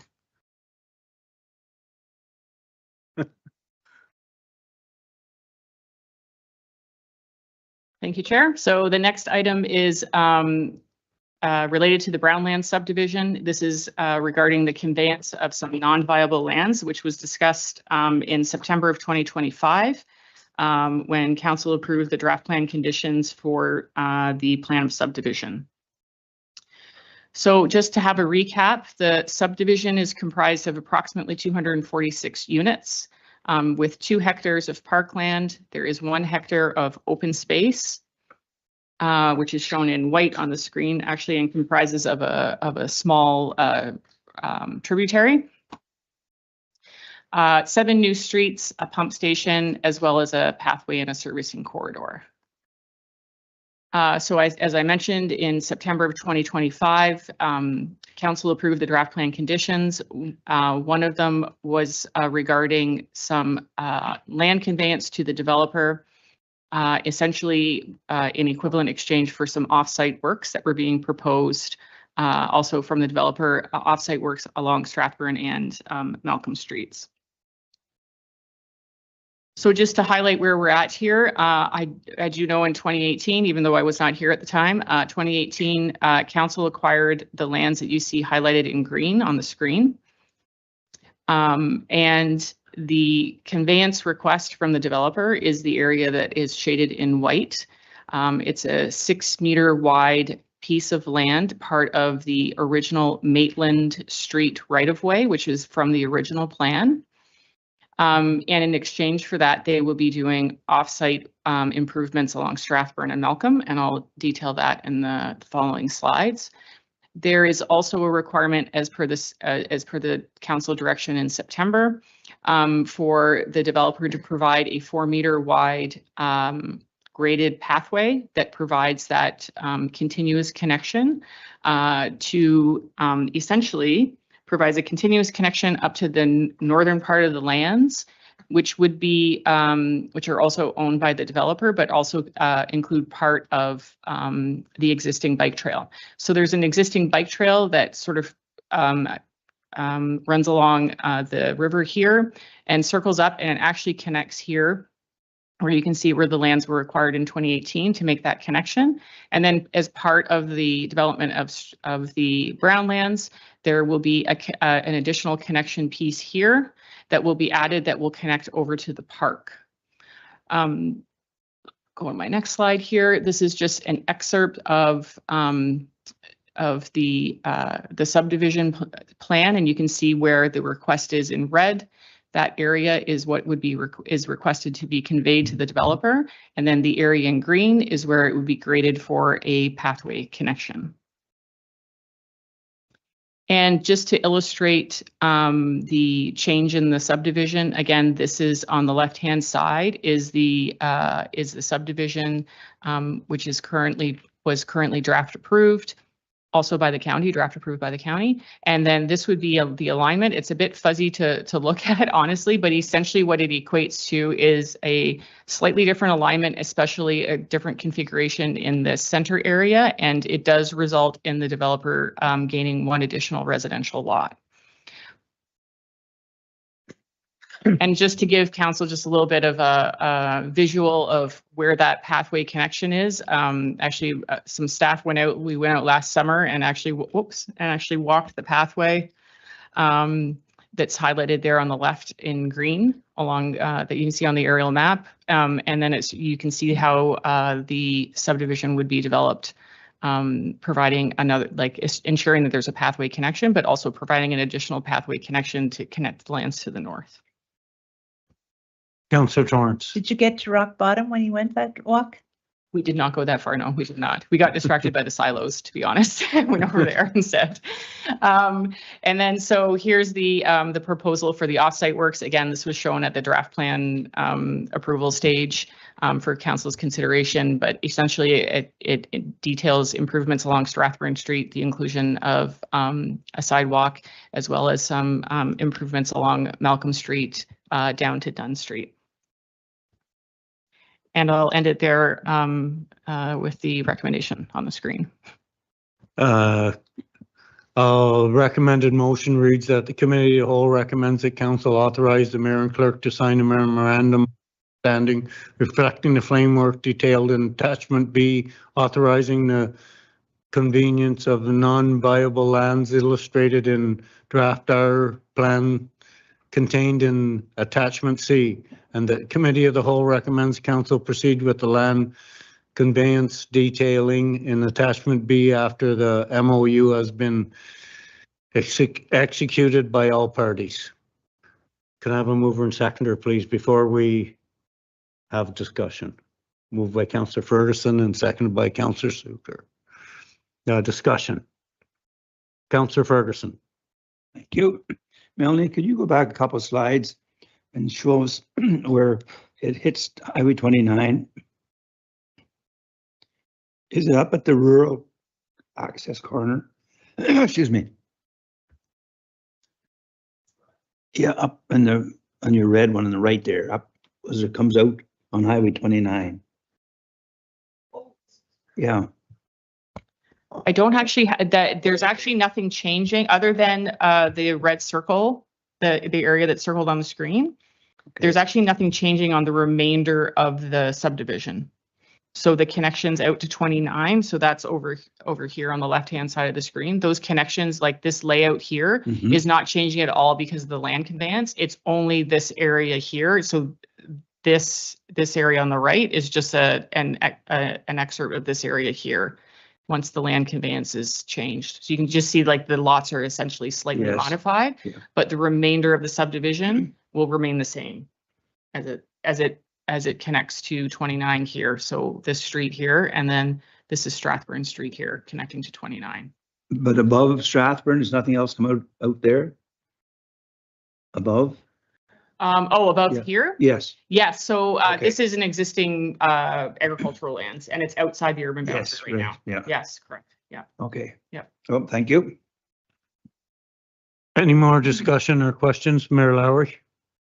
Thank you, Mr. Chair. And I have a comment and a question. My comment is I really appreciate the mapping and the background in this going back to 2018. When I was first aware of it coming forward, I wasn't envisioning what is actually being proposed here very clearly. So thank you for making it as clear as possible and showing the 2018 and 2025 decision points. Very happy to support the motion as recommended by staff. I do have just a very small question, and it's I wonder if you can help me. If there's a definition, or if you just describe. The developer has agreed to reduce the depth of the 4 lots to accommodate an informal pathway connection. So not in this one, in the previous one, the black hatching. What does informal pathway mean? Like, and will they be doing anything with it? Or is that on us to put stone dust to, or nothing because it's informal? What do we envision that to look like? Yeah, through you, Chair. We left it up open like as that because the developer asked us if we had, for example, pathway standards or anything like that, and we said, well, because the remainder of the pathway is very informal, we thought grading it, make sure it's a nice flat area, would actually kind of match everything else that's already existing there. So we haven't asked them to do much other than make sure it's a flat graded, well-drained area, and leave it at that, with the assumption that at some point, if the municipality wants to come in and actually more formalize that trail network, that we would do it at that time. But it would, we thought that it would look very out of place if we formalized just that section along, behind the houses, and then left the remainder of especially the sort of meandering pathway that goes down to the river. But drainage and grading portion will be on them, on the Yes, developer. it will all be on them. Yeah. Great, thank you. Any other questions? So I read the motion. We have a mover and seconder. Can I ask one question? Can you go back to where the land they want? So can you show me where is the white strip?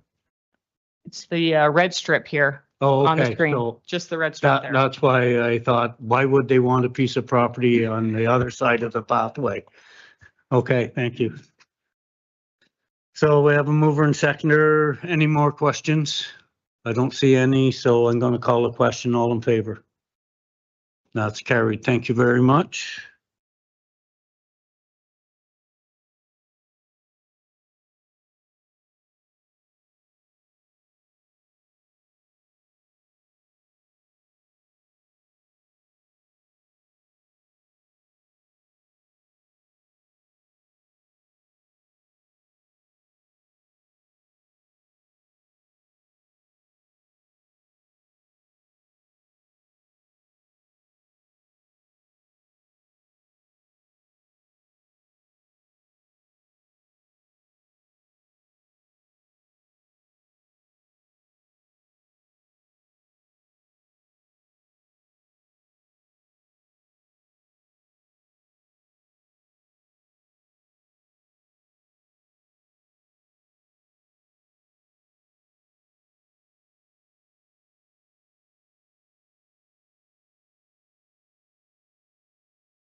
Thank you, Chair. We're ready to go. I do want to just pass along some regrets from Mr. Murphy, Calvin Murphy. He's unable to be here for this tonight just because of a family medical emergency. So he would definitely be here other than for that issue.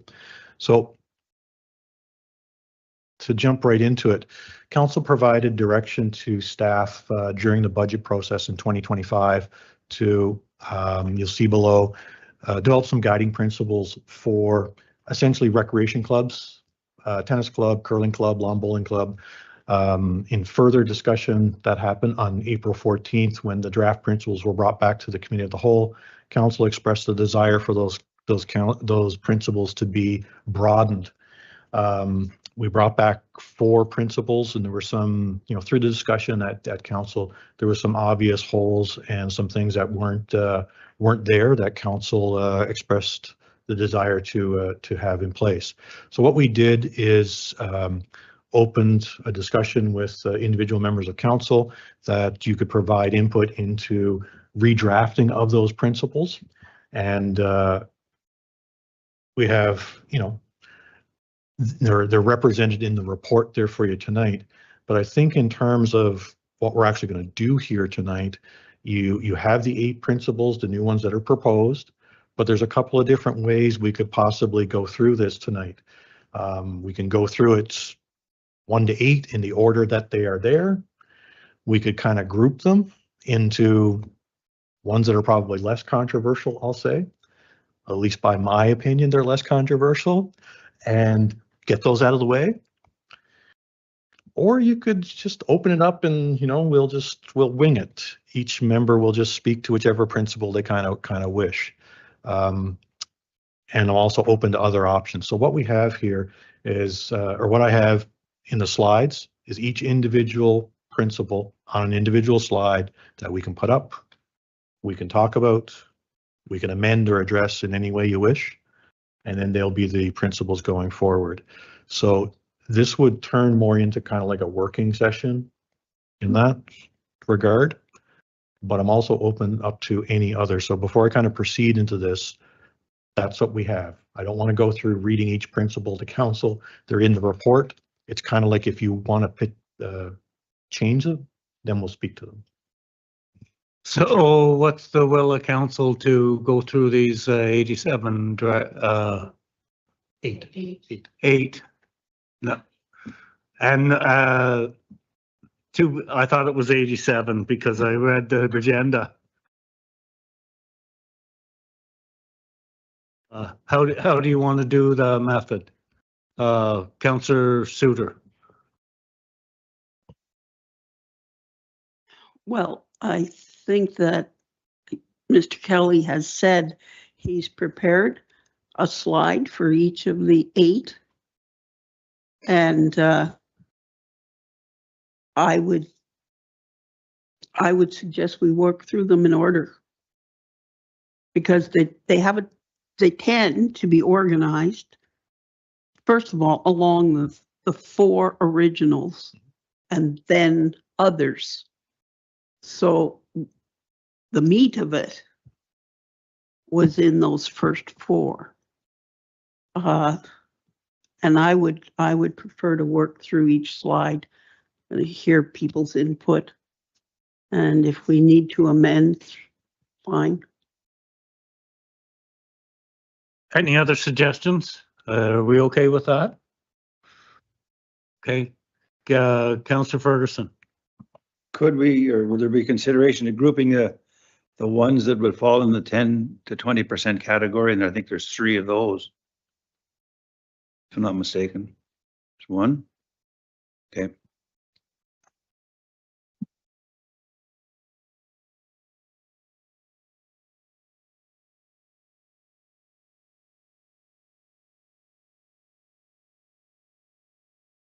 Thank you. No, that's okay. We're maybe getting a bit of carb comas going on right now from our beautiful dinner that we had. So I'm just thinking to keep things rolling along. I'd like to take the approach that Councillor Ferguson has suggested. Let's kind of group them and continue along that way, so we can keep things rolling and make sure that we get all the input on each of the pieces that we have in front of us. And I think everybody's okay with that, eh? Yeah, okay. Okay, here we go.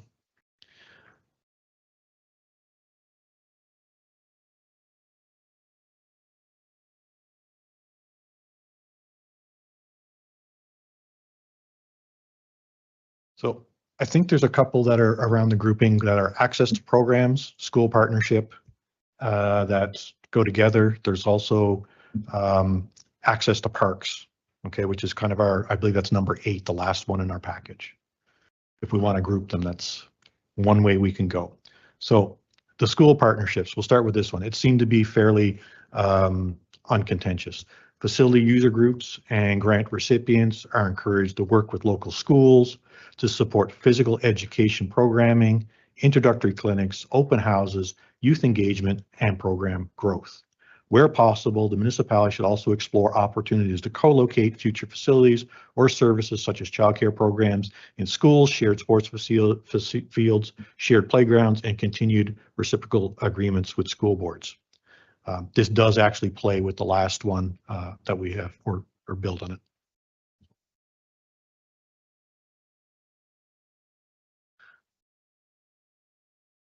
So again, I don't really think there's much contentious here. I'll note this is almost built in 2 frames. One is continue to work together in reciprocal pieces, but also explore opportunities to co-locate future things. So this is looking down the road with the school boards whenever new schools are built, new sports fields are built. There's models for doing that, by the way. In other municipalities, it has been done. So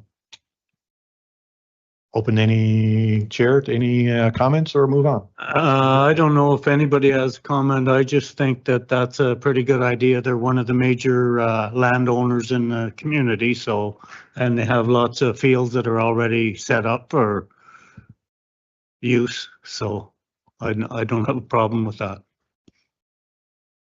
Anybody else? Okay, so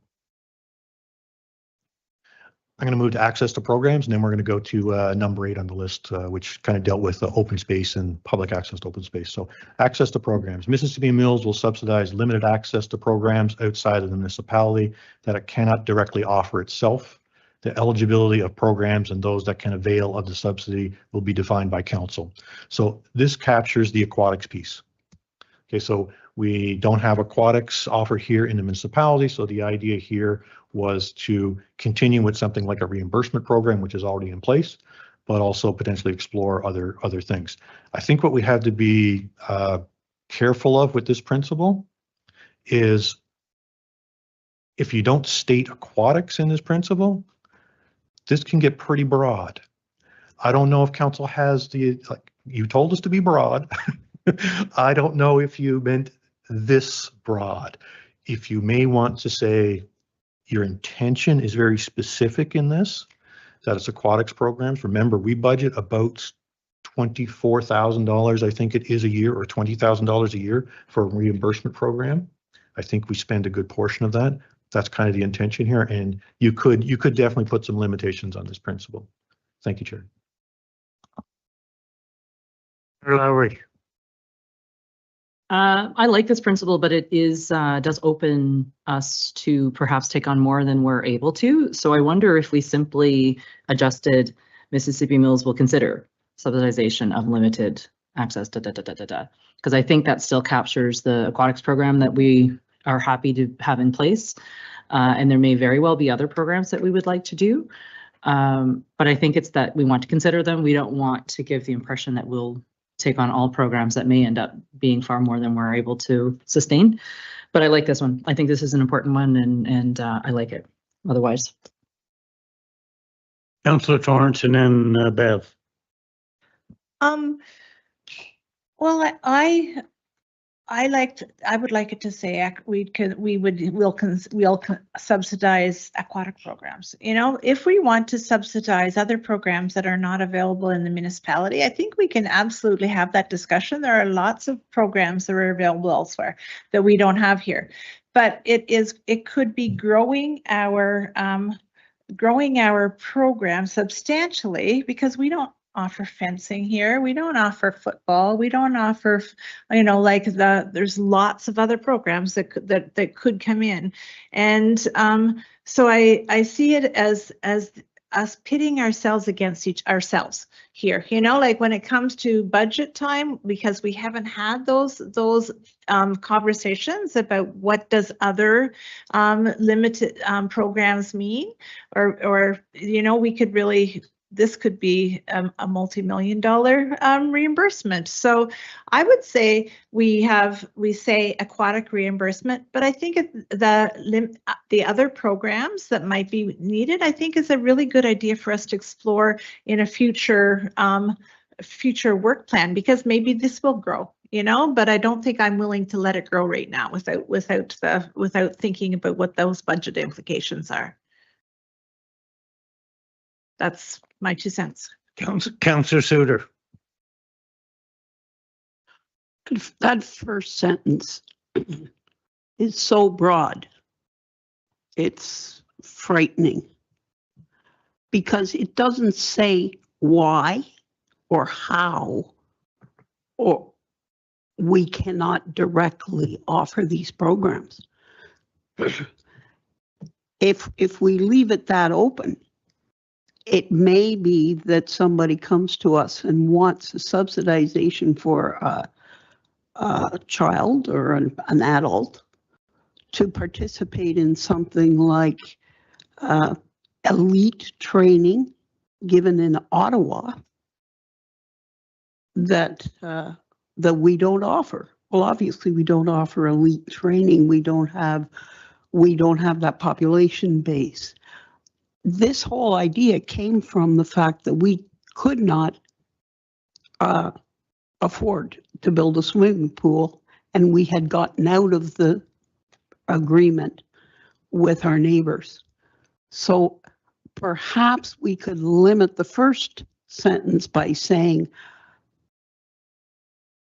limited access to programs outside of the municipality where we do not have facilities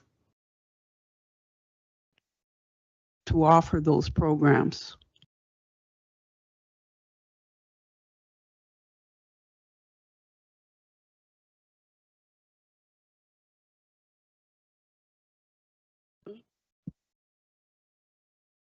It's just scary. It's like a get out of jail free card for everybody who wants one. Councillor Ferguson. Yeah, could I be reminded, please, of the notice of motion that passed in the last meeting? What the final wording of that was? Was it not reference to this, that we would consider going back and reviewing what possibilities may be there throughout the county? Is that?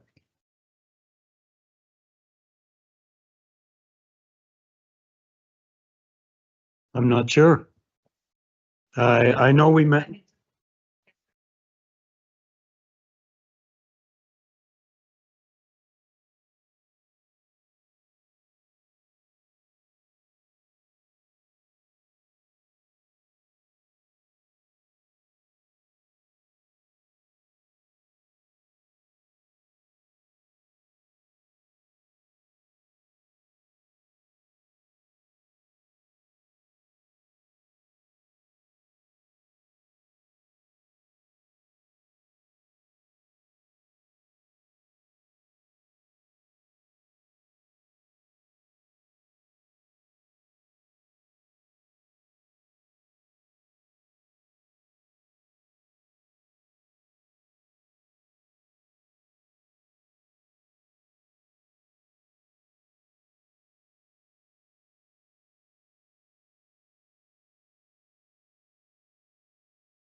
George.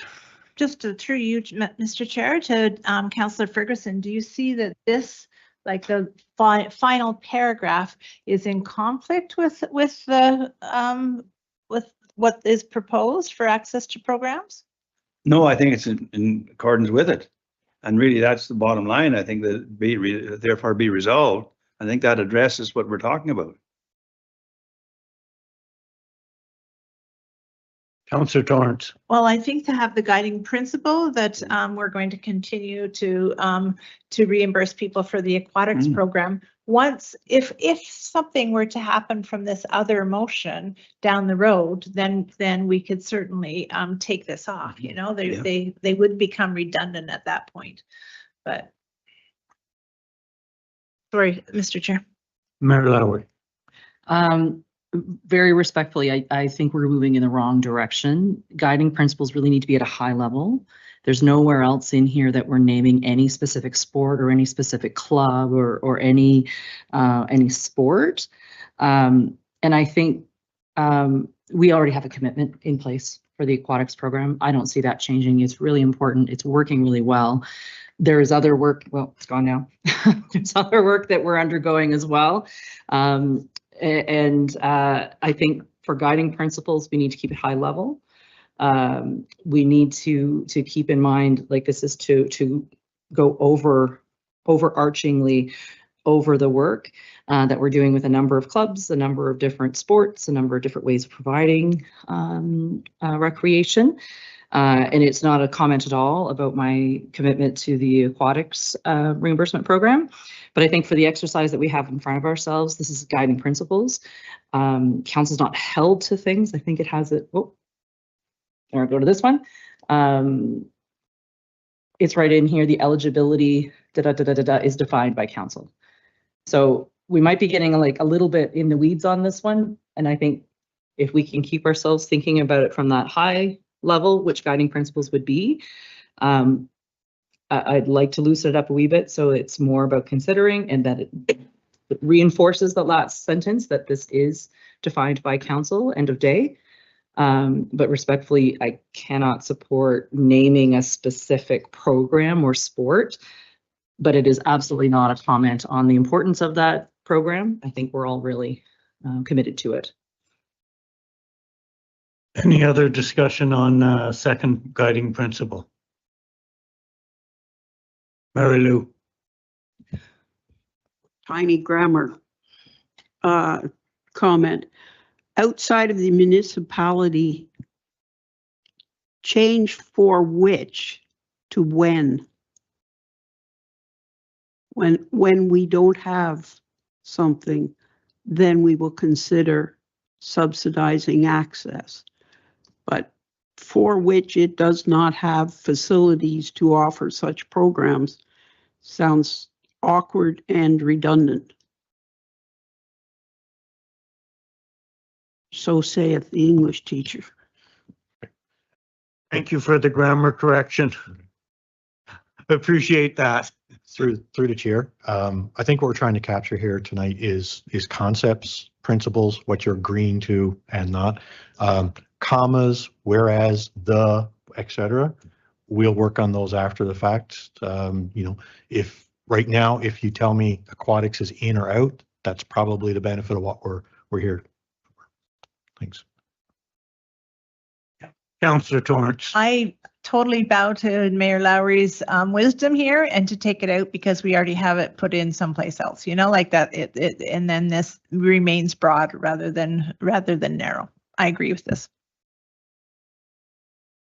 More discussion on the second motion, or Bev? I know they're guiding principle and I know they should be high level, but we're already doing it. And I know very well when somebody reads this, they're going to say, oh, there's the aquatics program gone. So even if we just put it as an example, aquatics reimbursement program, I just think we need to leave it some place because it's happening. And we're not reinventing the wheel here. That's my comment. Lowry. Through you, Mr. Chair, to Councillor Holmes, I think we would open up if we've named a program in one of them. We would have the curling club wondering why we haven't named them as one of the the programs that are helping us with the school piece, or the tennis club might feel like, well, we haven't named them where they see themselves recognized. So I just think it keeps it a little cleaner. And maybe we disappoint everyone because they don't see themselves named in the guiding principles, but I think we can point to where they are fulfilling some of those roles with us.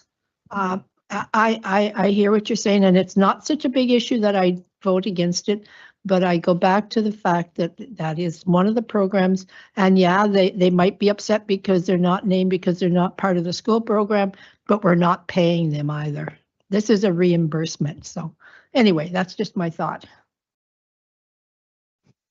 Okay, any more discussion on the second high level?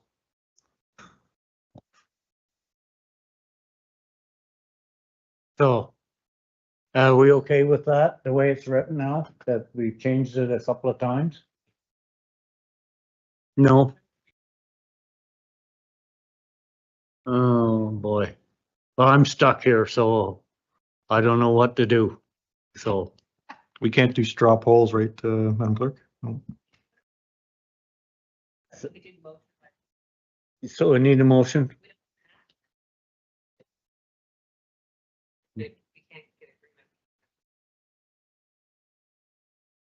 So does anybody want to put a motion forward, or Councillor Suter?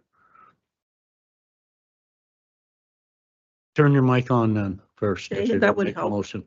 I will make a motion that we accept access to programs principle as amended.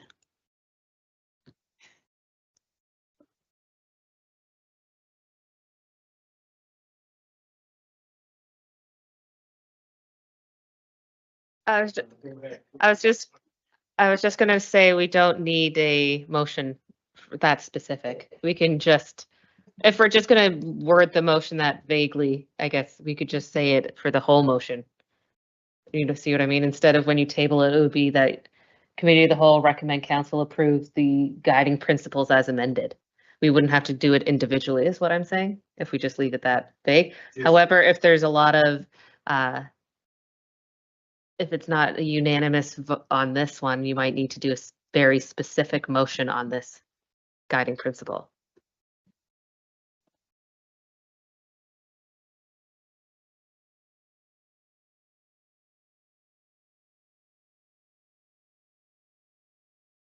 Well, if I could suggest something so simple, just drop it at the end of programs. Leave it at that.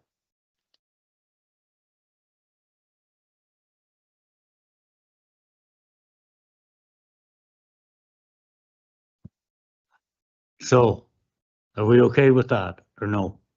I guess not. Mary Lou, and then the mayor, and then Mayor Lowry. Since all the discussion is about the clauses and the sentences that follow programs, get rid of it. And that's your overarching statement.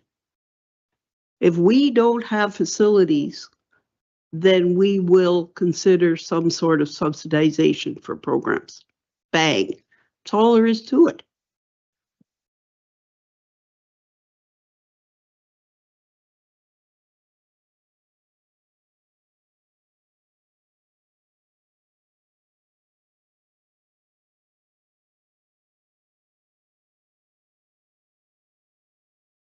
Sorry, to say the eligibility, da-da-da-da, that's all the weeds.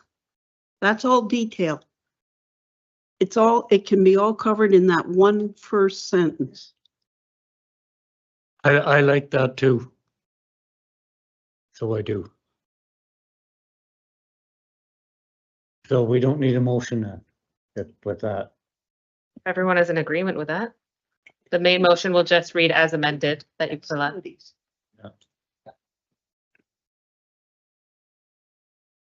The Hemingway version.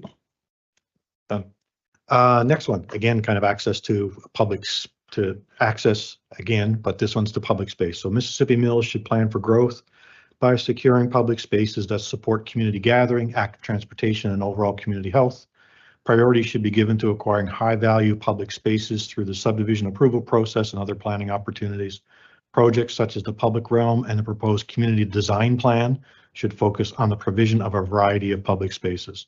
The last two are relatively, large planning exercises, I'll put it that way. With the community design plan, I think coming up during the Learning Again in Elmont initiative, maybe. I think that's where that came from. Councillor Suter. Okay, one very simple suggestion. At the end of the first sentence ends with community health, then yes, change nothing except put the word priority down one line so that you've separated it as a supporting paragraph. And then again, you've got your one overarching principle in one sentence. Okay? Any other discussion on that principle? Is everybody okay with that, the way it's written? Okay, on to the next one. Jane. I'm just thinking about how this plays out a little bit. And this is thinking about public space that is outdoor public space, or, what about like what we haven't, should one of the processes that we discover is our space needs process. And so it's like, if we're thinking when we're saying what kind of space do we need for our staff, etc., should we also be thinking what sort of space could we need for the public? So this talks to me about land, about the space, like open space, land space, park space. But the public space, it goes a little bit beyond that. So I'm just thinking that maybe we should also include the current process that we're in. Does that make any sense to anybody except for me? Go ahead, Ken. I think the community design plan has those elements. Part of that is trying to take the new lands that are coming in that don't have subdivision plans on them, and like identifying things like where should the school go, where should the parks go. I think one of the things that maybe that's not quite clear in those processes, but I think it's picked up when you look at the official plan and parks design, is yes, you might define this blob on the map as the green blob that's supposed to be the park, but you don't say what's in that park, right? So Jane, go ahead. I guess when we think about provision of public space, do we think about provision of public park space, or do we think about provision of public park and meeting space?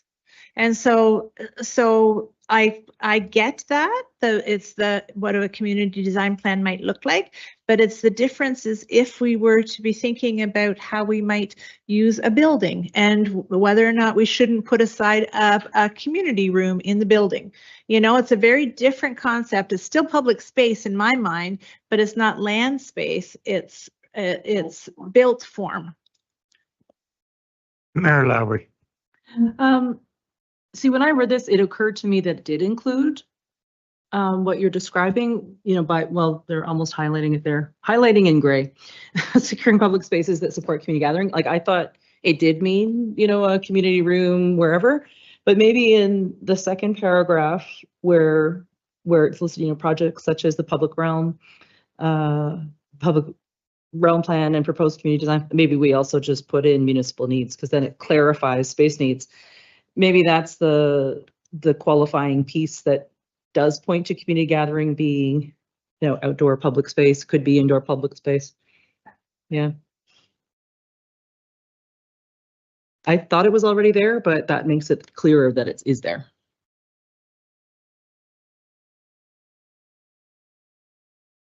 Everybody okay with that motion the way it is?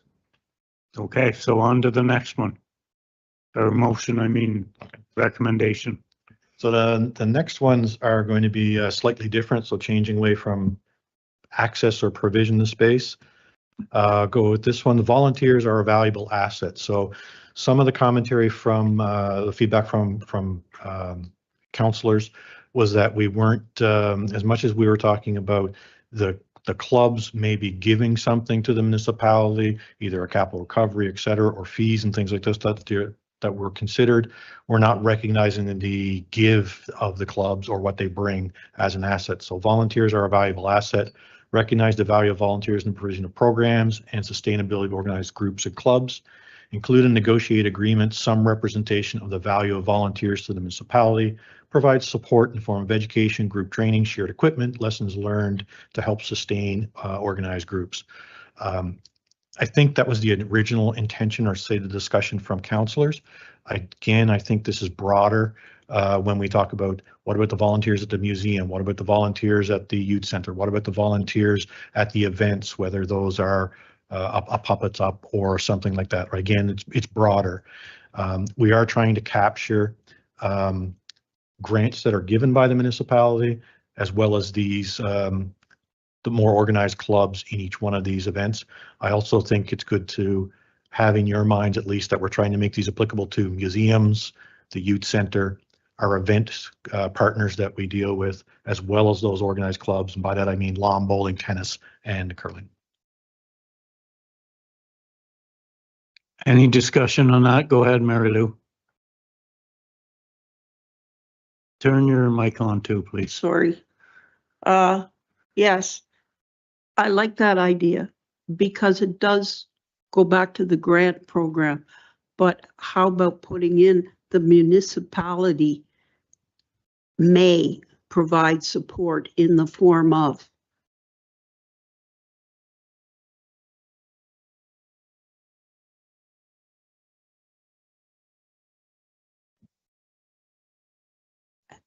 And we could put in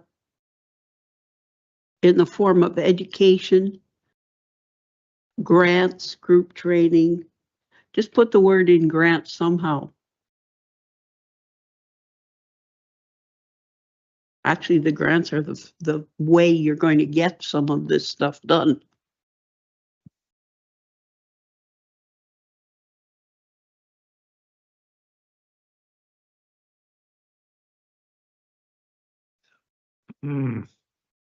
Any discussion on that change? Councillor Ferguson. I go back to what the CAO said near the last there. We brought in the three people, or the three groups rather. Do we have any place that the 10 to 20% should be captured? In this one, we do have it in, it's what's we talk about in the shared investment principle. Yeah. That's what we mean in that one. Without specifying a percentage? Or no? We do not have a percentage specified, but if that's council's desire in that shared investment, we could do it that way. Okay.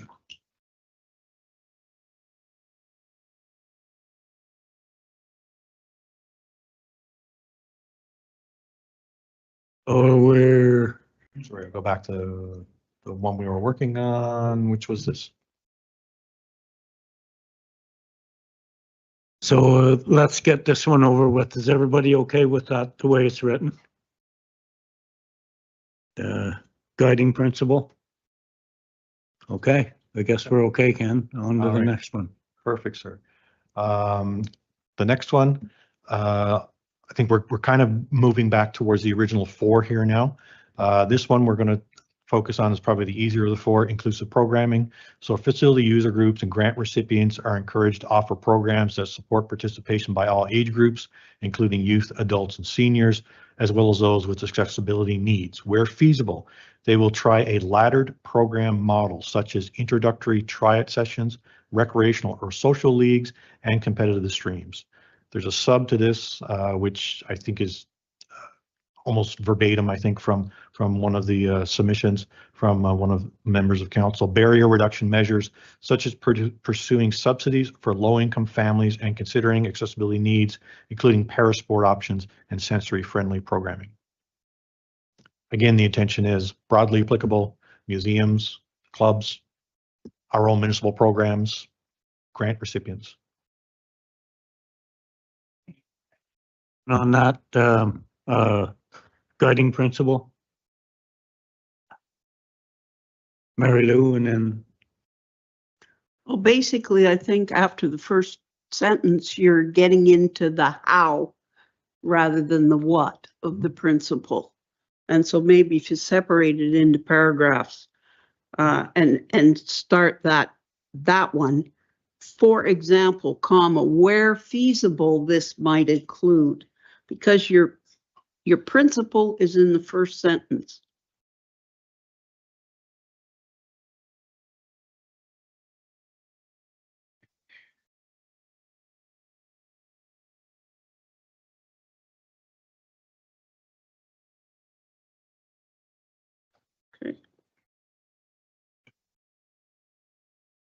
So, any more discussion on that guiding principle?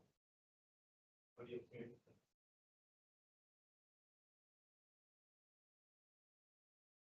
Yeah. Okay. Anybody complaining about it or adding or subtracting from it? So on to the next one. Okay. come in.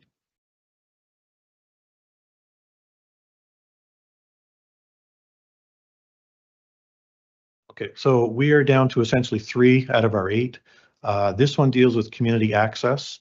The other 2 deal with more financial aspects. So I'm thinking maybe we group the other 2 together, and we'll focus on this one of community access. So Mississippi Mills recognizes that publicly supported recreational facilities should serve the broader community. So I think Councillor Sue would say that's your principle. Let's break it up after that. But facilities located on public land or supported through municipal funding will be operated to provide reasonable access for both user groups and the public. Limited annual access should not require full membership. Facility operators will clearly communicate how and when the public can access facilities. Parks and open spaces will remain available free of charge, and grant recipients should provide limited or introductory opportunities for reduced cost or free access to facilities or programming for Mississippi Mills residents. So you can see that this one takes on a tone of if it is supported via the taxpayers in some manner, that there should be a preference for Mississippi Mills residents in the programs or the clubs that you're supporting with your tax dollars. Kind of like preparing for secession. You get retired, bringing new people in. And I like this motion. Okay. I like it. I think it's good for the community. Councillor Sue, to break this one up the same way, or does the second sentence go with the first?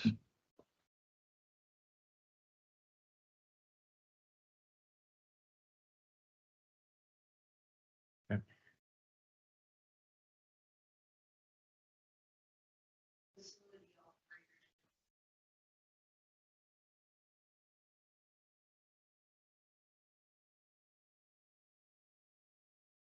And finally, parks and open spaces.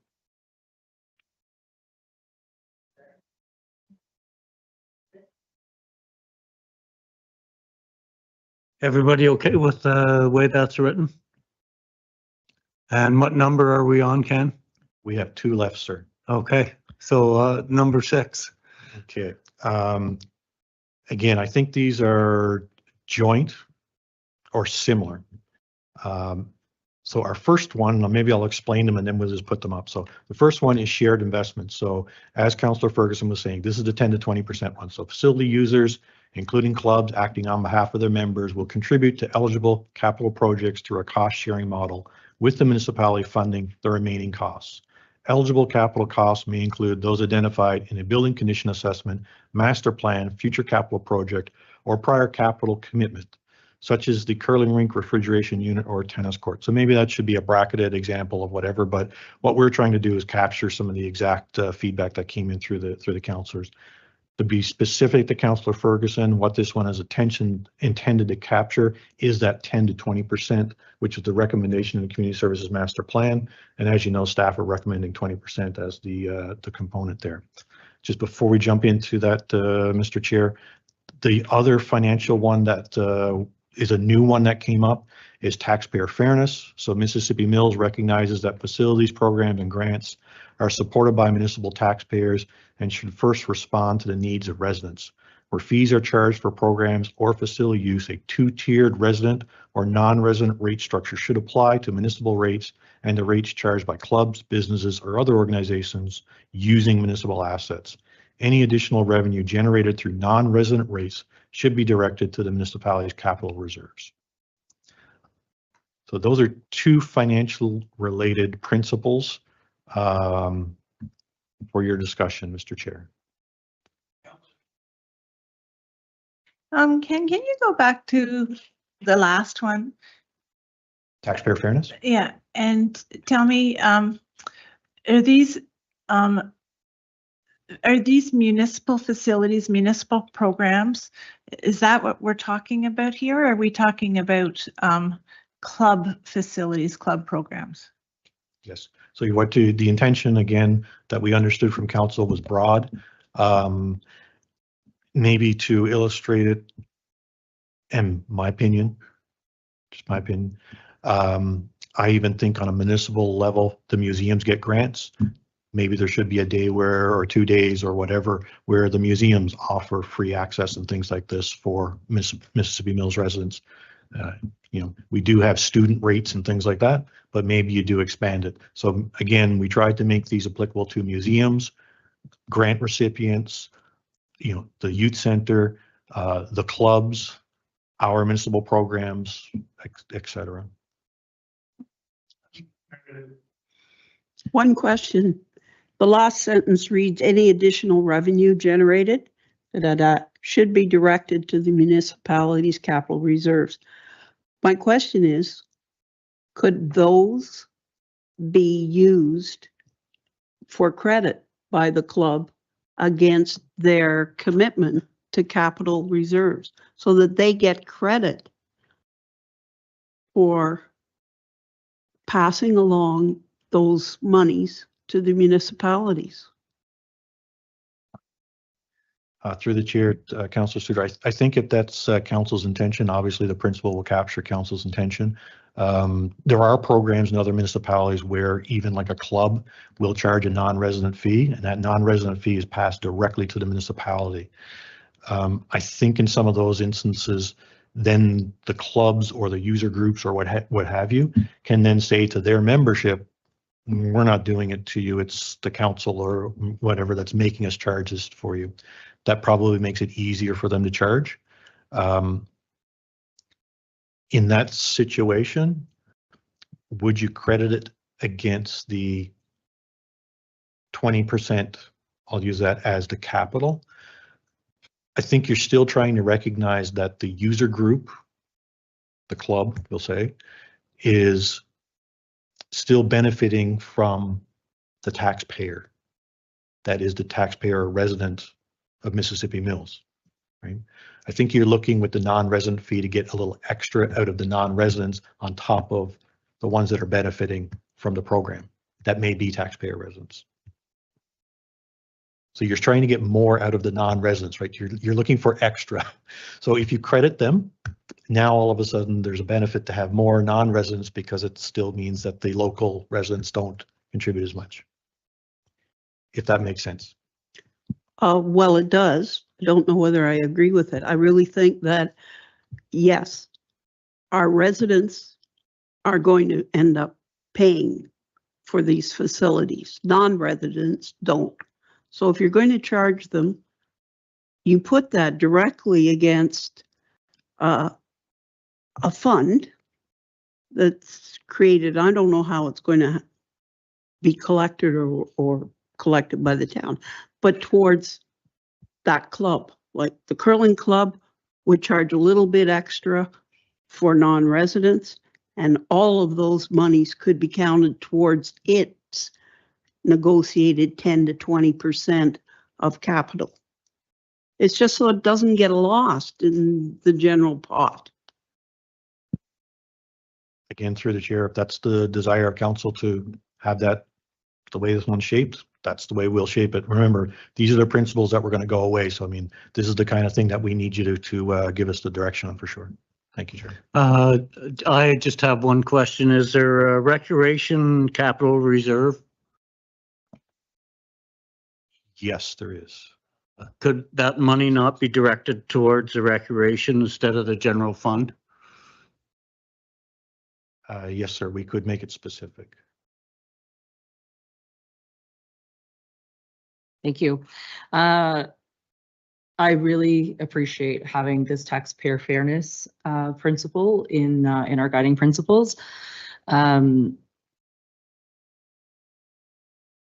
I also am very much welcoming to folks who might be coming to Almont from Carp or people from Kinburn to Pakenham or whatever. Like we're I think all very happy to have neighboring residents come and share our facilities and whatnot.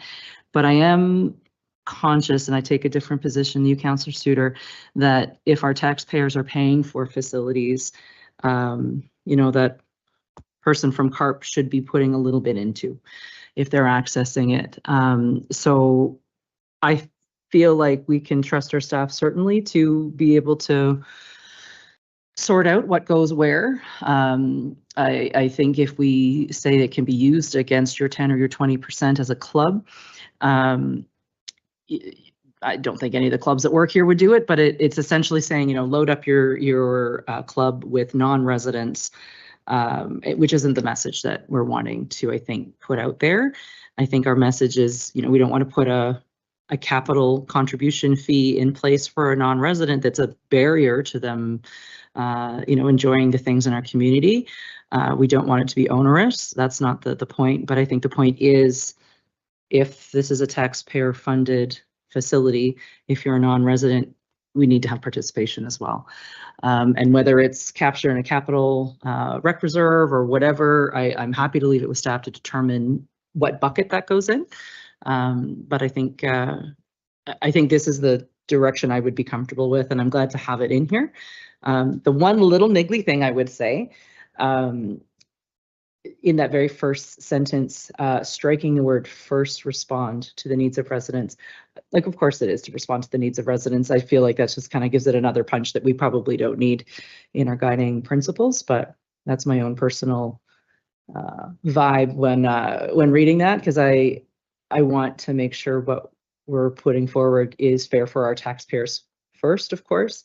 But by no means, we know that there's folks that Almont is their urban center, their kids go to school here and whatnot. We want to be a community that's welcoming to everyone, but we need to make sure we're using a lens of fairness for our taxpayers. Thank you, Mr. Chair. More questions? Ken, was that the last one? Is there one more or just one more? Okay. So everybody's okay with that, the way it reads? Okay, so we're on to the last one. Yeah, you're okay? Yeah.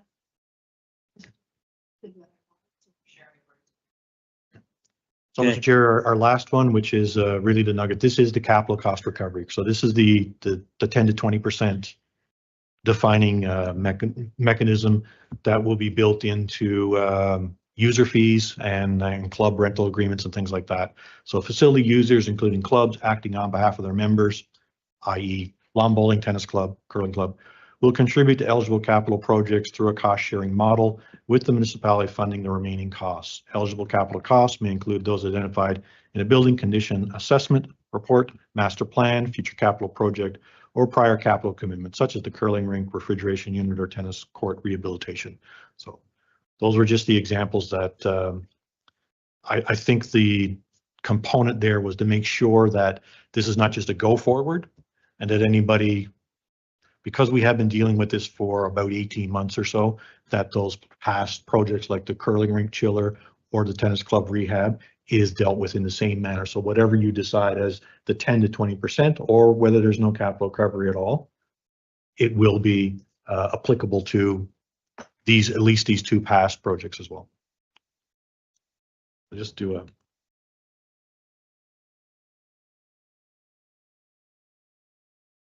Any discussion on that last motion, Councillor Ferguson? I agree with that one. I think we're not trying to nickel and dime them for projects. These are legitimate capital projects. as you said, you know, you could bracket that as you wanted maybe before, but they are big projects that I think the capital commitment should be forwarded to, not something that's buying something, whatever, tennis racket. I'm just using that as an example. Something like that. Councillor Suter. The one phrase that bothers me or worries me is the term master plan. I mean, we've been through master plans for the last 3.5 years. And yes, master plans are huge.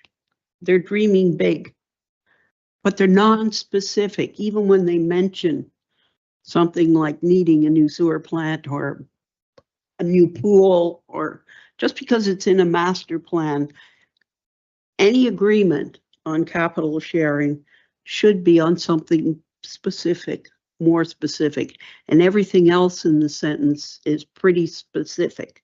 So if you could just please get rid of master plan.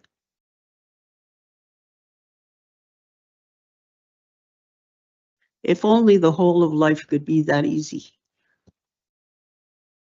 Any other questions? Councillor Torrance? Well, I'm not sure we should get rid of master plan, honestly, because I understand, notwithstanding that I understand exactly what Councillor Suter is saying. But if I heard at one point we might be doing a Gemmell Park master plan. Anyway, if we're going to be doing, you know, if there's a new facility identified and we have a partner to it, you know, like that capital cost is coming up through a master plan, or a planning process. It could maybe just say planning process instead of master plan. But I also think it should be subject to budget availability. But that also then takes it from a overarching principle into a practical place that we might not be going today.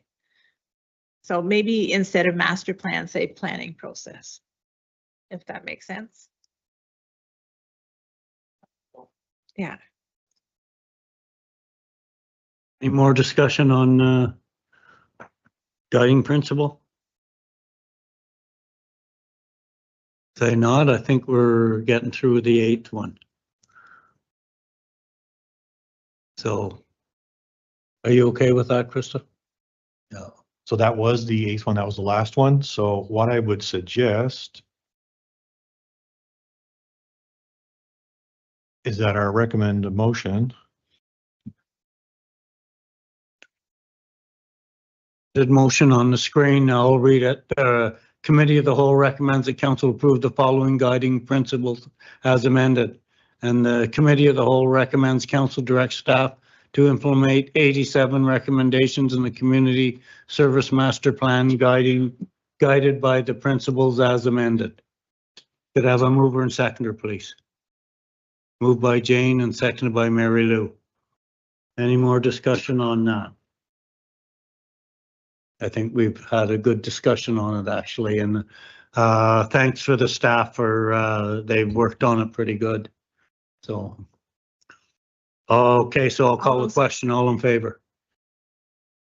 That's carried. Thank you.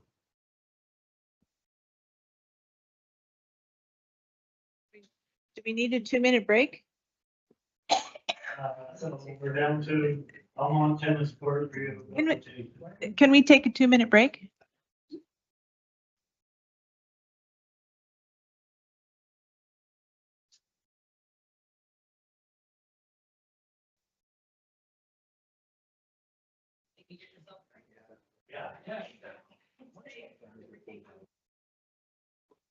We're going to take a short recess for about 5 minutes, so.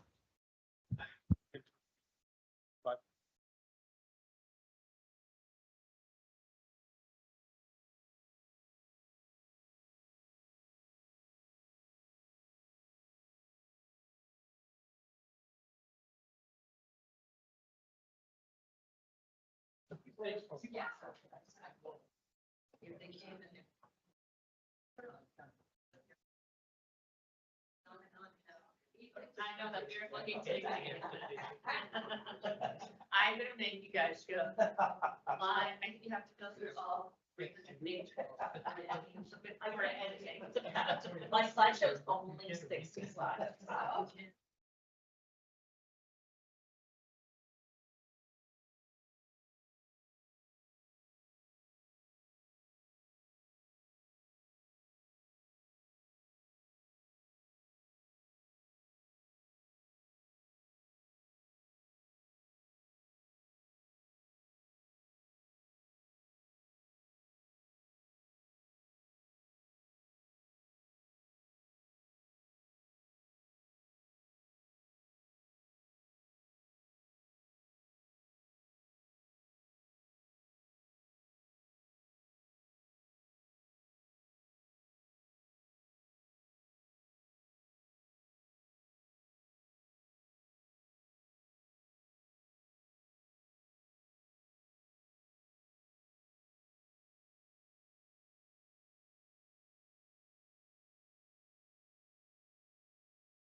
Almont Tennis Court Rehabilitation. Councillor Lowry. Or Mayor Lowry, sorry. Jesus. Thank you. I think I got a promotion. Yeah. Thank you, Mr. Chair. I move to refer this item back for further review, so referring it back to staff due to an apparent bid irregularity. And I would ask that we have a special meeting before the end of the week. Clerk's giving the thumbs up in order to make a decision. I imagine it'll be a fast meeting. So you have a seconder for that motion? Anybody want to second it? Bev? So, any discussion on Mayor Lowry's motion? I don't see any, so I'll call the question. All in favor? That's carried. Thank you very much. And we're sorry about that. Okay, I see something before we move ahead. Mayor. So I know a lot of folks are here and wanted to hear the discussion. Folks, I know a lot of folks are here and wanted to hear the discussion. Our clerks will be certain to communicate with your executive to let you know when the meeting will be held. You're welcome to attend. I imagine it'll be a virtual meeting, but there's some additional information that we need at this point. So just leave it at that. Happy for you to participate in that meeting. Thank you.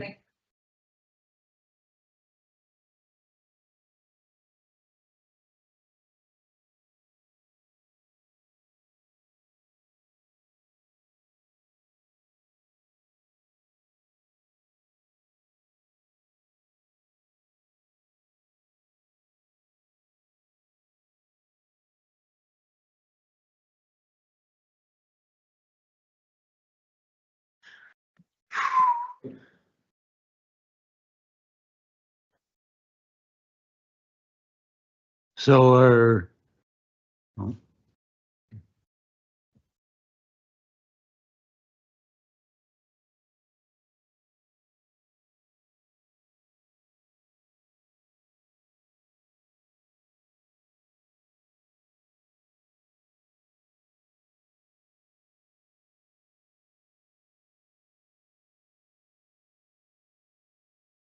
we're down to 5.7, community and economic development.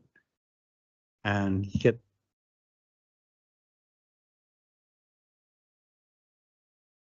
Good evening, Mayor, Chair Manelli, and Council. Tonight, I'm pleased to present the Economic Development Strategic Plan for 2026 to 2031 and beyond.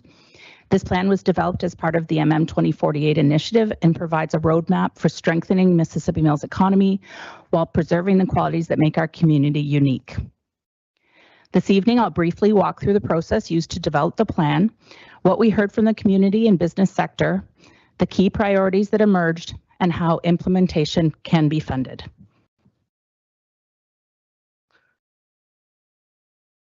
Why develop an economic development strategic plan?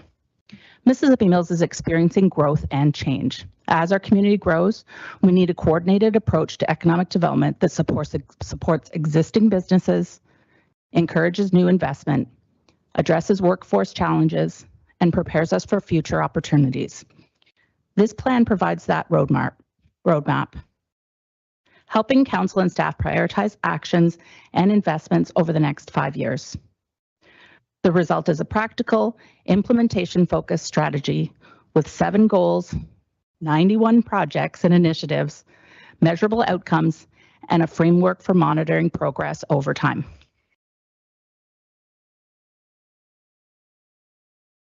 A significant amount of research and engagement informed this project.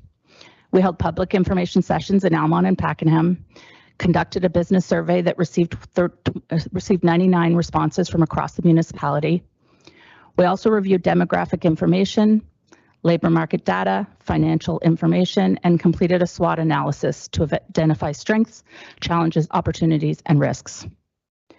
What we heard from residents, businesses, and community partners became the foundation for the goals and actions contained in the plan. Through our public engagement and business survey, several consistent themes emerged. Businesses told us they value Mississippi Mills' quality of life, character, and sense of community. We also heard concerns around workforce recruitment, investment readiness, and the need for stronger promotion for the municipality and of the municipality. These themes directly inform the goals of this strategy. Vision statement. The vision describes the future we're working towards.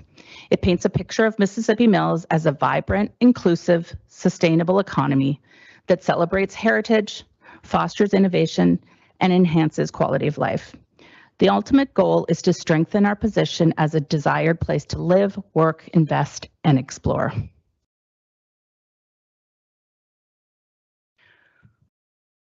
The plan is organized into 7 interconnected goals. These goals focus on supporting businesses, preparing for investment, strengthening our workforce, celebrating community identity, and ensuring growth remains sustainable.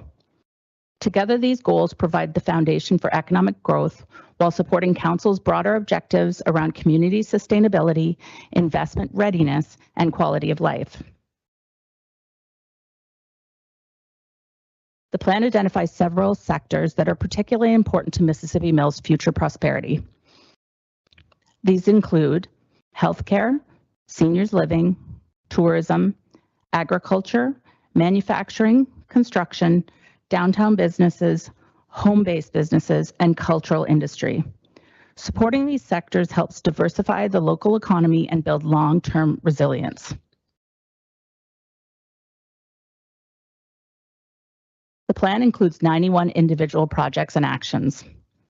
To make implementation realistic, achievable, projects have been organized into short, medium, and long-term phases. Projects were prioritized based on strategic alignment, community impact, available resources, timing, and long-term sustainability. Key projects, so implementation priorities. The first group of priority projects focuses on creating the conditions necessary for growth. This includes undertaking an employment lands review, which is already underway through Development Services, exploring opportunities for employment land acquisition and development, and reviewing and developing community improvement plans. These initiatives are designed to improve investment readiness and ensure we have the tools needed to support future business attraction and expansion. Once those foundational pieces are in place, attention shifts towards supporting business and attracting that investment. Key initiatives include business retention and expansion efforts, workforce partnerships, branding, promotion activities, and investment attraction initiatives. These projects help to strengthen our existing businesses and our business community while positioning Mississippi Mills for future opportunities. So there's a handful of projects. What success looks like. Ultimately, this plan is not about completing projects. It's about achieving outcomes. By 2031, success means having investment-ready employment lands, thriving local businesses, a strong workforce, increased private sector investment, and enhanced recognition of Mississippi Mills as a place to live, work, invest, and explore. It also means ensuring that growth remains sustainable and aligned with the values of our community. Funding the plan. The good news is implementation is supported by existing resources. The municipality currently has $90,000 allocated in economic development reserves that may be leveraged to pursue external funding opportunities, including the Rural Ontario Development Program. If successful, those funds could significantly increase our capacity to implement priority projects identified in the strategy. In addition to the previously allocated funding, Mississippi Mills maintains approximately $2.8 million in economic development reserves. These resources place the municipality in a strong position to advance strategic priorities identified through this plan and respond to future economic development opportunities. Depending on the finding of the employment lands review, future council may also consider the use of these reserves to support employment land acquisition and development initiatives. Any such investments would be brought forward to council's consideration at that time for approval.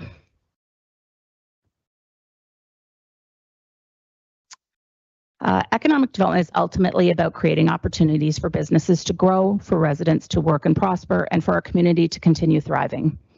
This plan provides a clear path forward to achieve that vision while remaining true to the character and values that make Mississippi Mills unique. Mississippi Mills has never lacked ambition, creativity, or community spirit. This strategy simply gives us a roadmap to build on what's already working and make a great community even better. Thank you. I'd be happy to answer any questions. Questions of Tiffany? Mary Lou? When you discussed the money available, you were talking about strengthening businesses. What is your vision of what's needed to help strengthen businesses? Is it money? Is it some kind of support?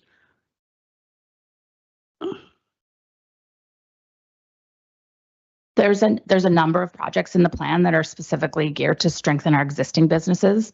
It's a lot of it. Some of it is about consulting and having stakeholder roundtables to find out what people are needing. But community improvement plans specifically would be plans that are developed, would become a tool for staff and council to support certain business sectors. It's a tool that's often used. We're looking at one right now for affordable housing.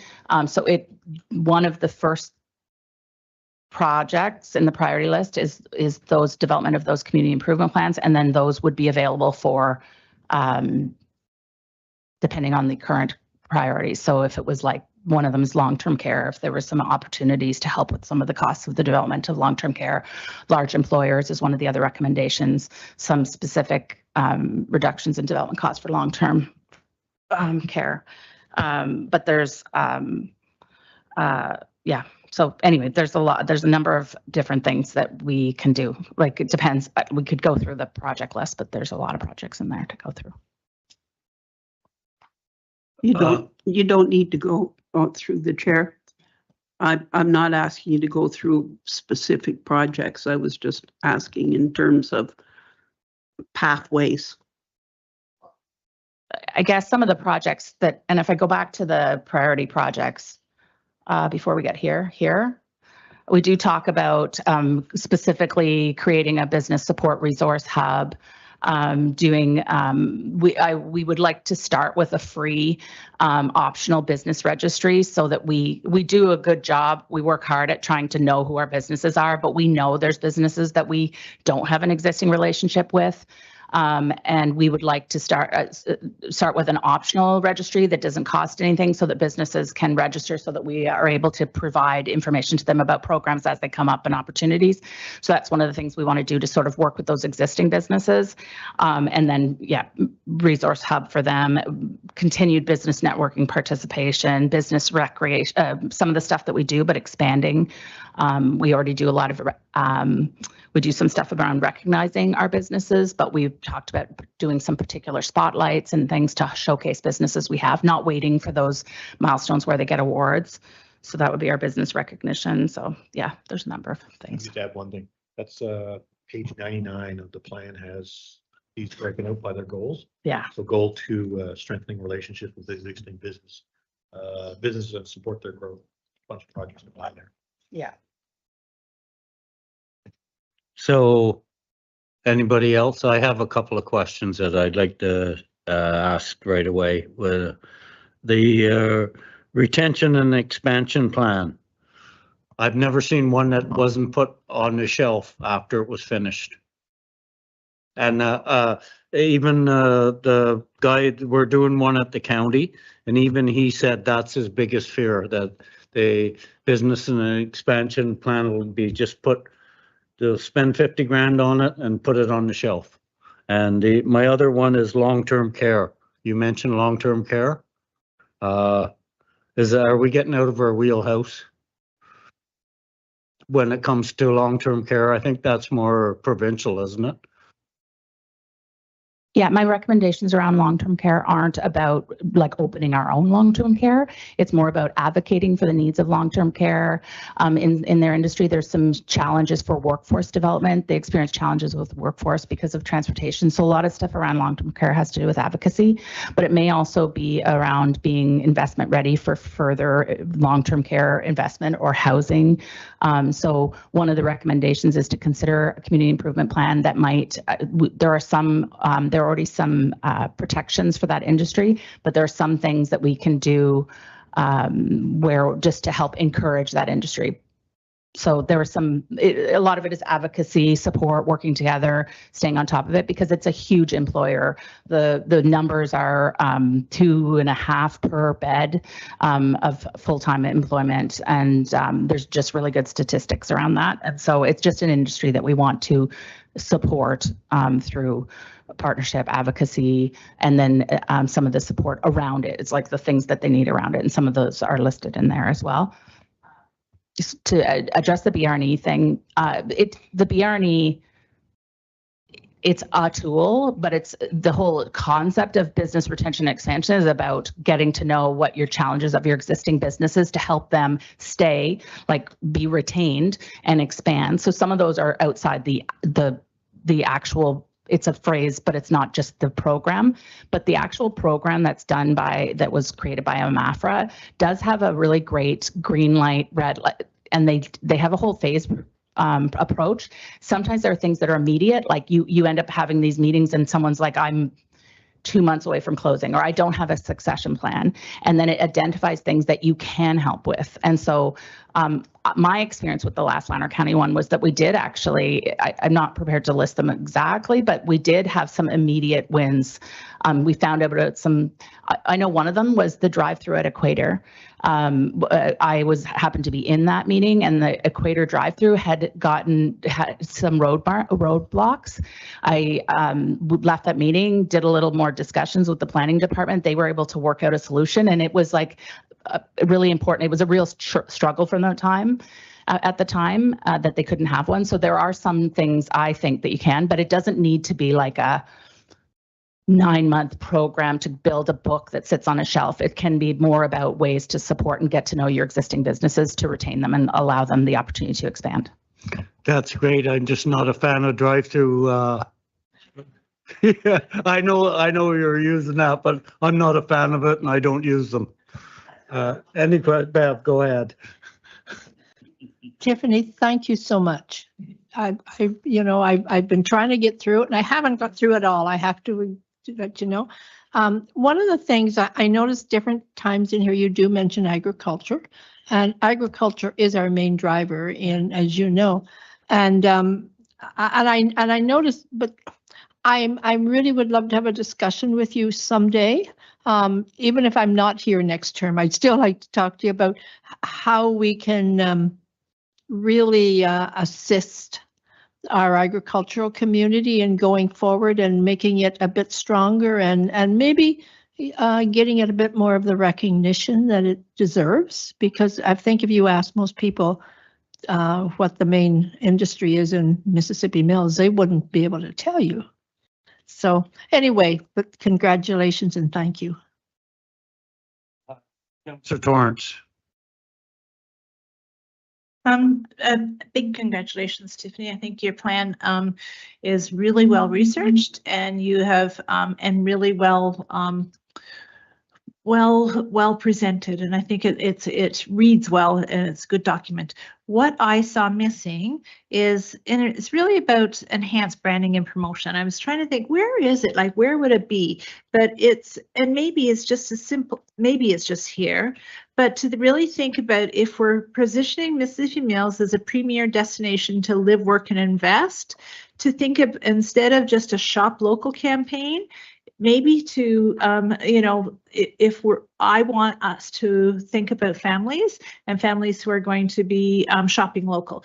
And could we include a family friendly designation, or a great family place to great place to live, raise your kids, like to think about the quality of life that's attractive to families and make it strategic that is part of what we are planning to do and what we are doing, instead of like I get the long-term care, but let's also think about families, and make that part of the plan and make it strategic.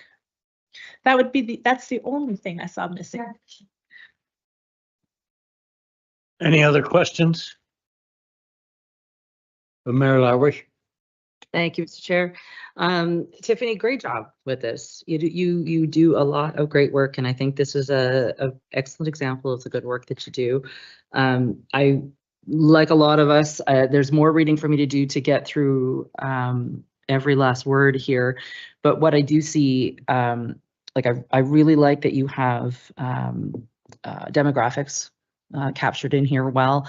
Like, it's a good snapshot of who we are right now.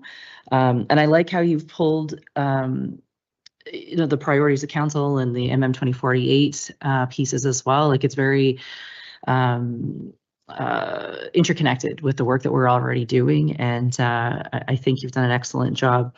I have two questions, and you may not have answers right now, and that's completely okay. One, and you did have a slide of how do we know if we succeeded in what does success look like? I'd also, alongside with that, like to see some of the measurable targets that could be in here. And you have some of it already in here as a starting point, but I'm thinking like number of businesses, kinds of businesses, like what Bev said about things we may be able to do with the agricultural sector. Like, I think some of those pieces can be really helpful for us to see that, our population has grown this much while we're doing what we're doing with the plan, and our business community has grown by this much. We have this many more businesses working with the chamber.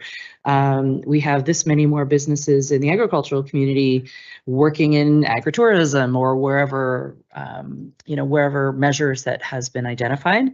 So I don't need you to choose what those measures are right now, but I think whoever's here in 2031, and I think for the public too, I think those are really helpful pieces for us to hold on to and say, oh yeah, look at this. We have 4 more festivals a year, like all of those kinds of things that we can measure our success of this plan. Like, I think that would be really helpful alongside that big long list of great things that you showed us. Yeah, I would say there is a key performance indicator, but some of those exact things may not be there. But one of the recommendations is, it starts on 98, but one of the recommendations is a report card, an annual reporting. Like, we'll have to start, I know there's benchmarking being done through corporate services, but like something specific to economic development that can be reported to council on an annual basis and then reported to the public. So, and using this, now that we have this, using those KPIs as a way to, I'll look at it more specific. I'm not sure if we talked about exact, but we did talk about percentage of local businesses registered annually. Some of that's going to take time because we have to introduce this registration. And I think that there'll be a little bit of a apprehension of like, why are you wanting me to register? So that's why we're recommending an optional free one at first to just sort of build some trust with it. This is more about how we can capture the good work people are doing, but number of follow-ups, website analytics, there are different things we can measure. And so, yeah, I definitely I don't want it to sit on the shelf and gather dust. I want there to be annual reporting from it. And I want to be able to like tell the story of the stuff that we've done back to the people that helped us create the plan in the first place. So, yeah. Second question, is it okay? Go ahead, Mayor Lowry. The second question, and this is definitely one to go away and think about. Given some of the other conversations that we've had recently with other departments, I'm really thinking about what's reasonable in terms of the implementation, like what's the implementation capacity, let's say? Because you have a small department, you know, and you do great work, and so does your team. But I am conscious of the lean current staffing that is in your department. And there's some really great things in here, and we don't have to do them all, you know, in the next 2 quarters, like it's certainly not the plan, but that is something I'm thinking about and would appreciate some honest feedback on in terms of what can be achieved, what could be achieved from you and your staff, and what is it that is beyond that, to make sure that we're all kind of on the same page in terms of expectations, because you do great things and you're working well with other departments, and there's lots of these pieces. There's already little nuggets that you're already doing or have done in the past. So I've no doubt of the success. I just want to ask the question about capacity, and is there something that's needed to ensure that this gets implemented successfully without, you know, having casualties along the way? Because that is not what any of us want to do. And that's not a question for today. That's a question for, you know, to be answered another time. But great job on this. Thank you.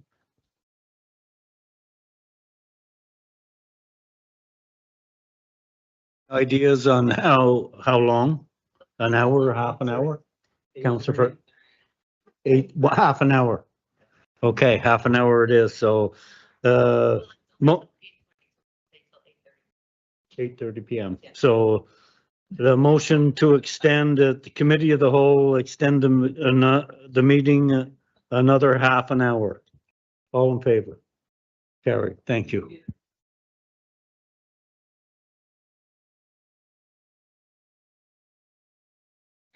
So the motion for economic development. Has everybody done? Can we put it on the screen, Bev? Just following up a little bit on the whole business about the indicators.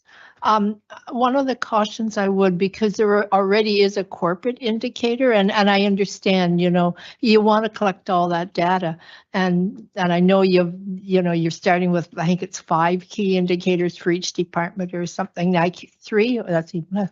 But you know, I as I remember my days at the hospital, our what we call the balanced scorecard grew to several pages. And I think this is important information, and it's I would really like to see, even though it's expanded, as a subset of that balanced scorecard that we're going to be producing. Anyway, I just wanted to mention that. Thank you. Any other questions of Tiffany? I don't see any. So I'm going to read the first motion, and then you can read the second one. How's that, Casey? So the first motion reads that the Committee of the Whole recommends that Council accept Mississippi Mills 2026-2031 Economic Development Strategic Plan, and furthermore that staff direct development cost established and resources plans for the project identified in the plan and report back to council during the 2027 budget. Mover and seconder. Moved by Mary Lou and seconded by Councillor Torrance. Any more discussion on that? Saying none, I'll call the question. All in favor? Carried. And motion 2 is on the screen, and I'm going to let Casey read it.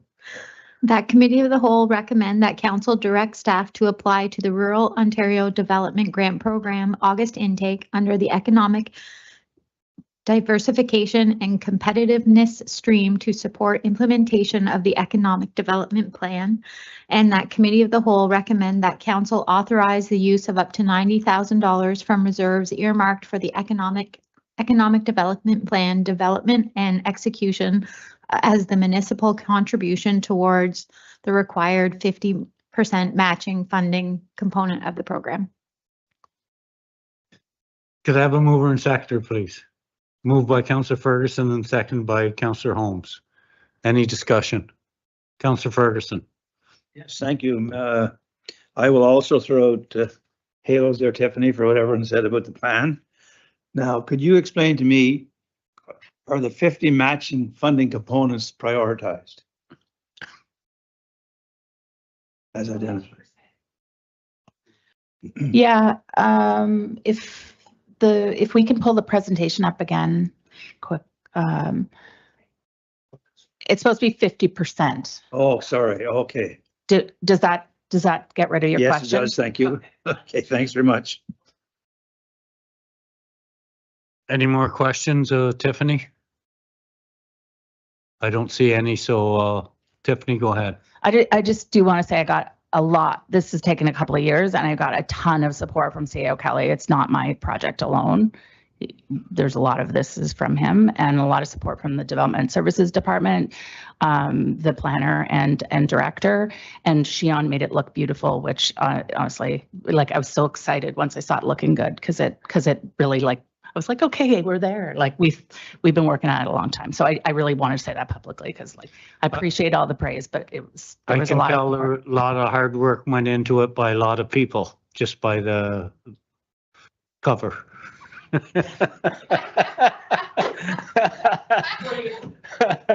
Mayor Lowry.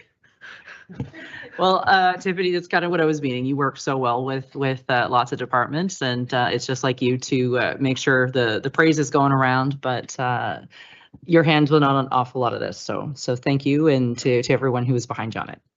It's great work.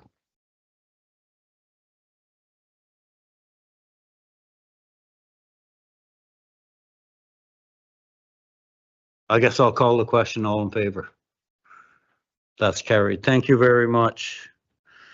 No notice of motion, no quarterly reports, and we have 4 information items. Anybody want, or correspondence, I'm sorry. Anybody want any of them pulled for next meeting?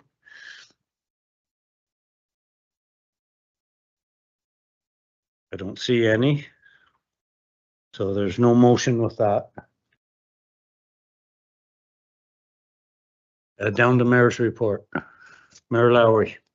Thank you, Mr. Chair. So I think we all had a copy of the correspondence from Joel Wiebe, who is the Senior Director of, let me get his title right, Senior Advisor, on Community Relations with Alto.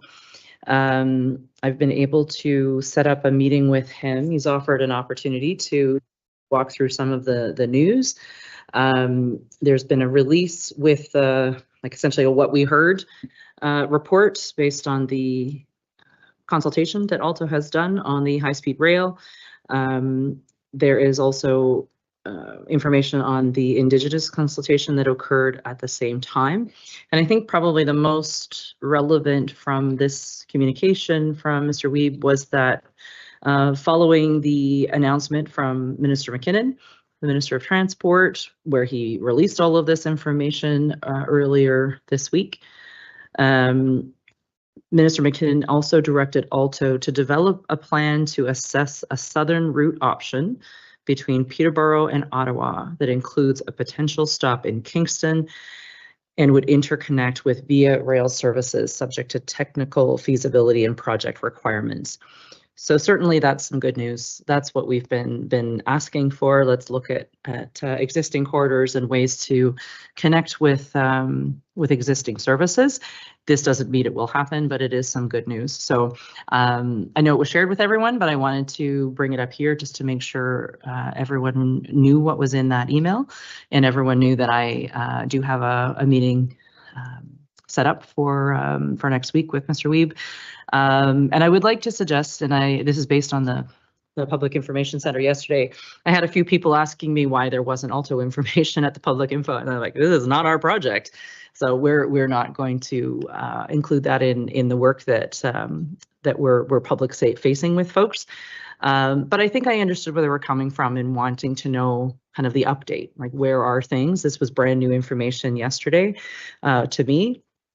So if it is, the wish or the pleasure of council, let's say, I think it would be helpful to put out something just acknowledging that this is where things are at. I don't think it's our place to say we love this suggestion or we don't. This is just good new information that I think others might appreciate having.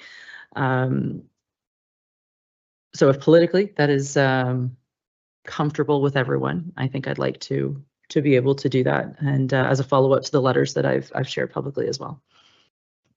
I'm okay with it. It's comfortable. Okay.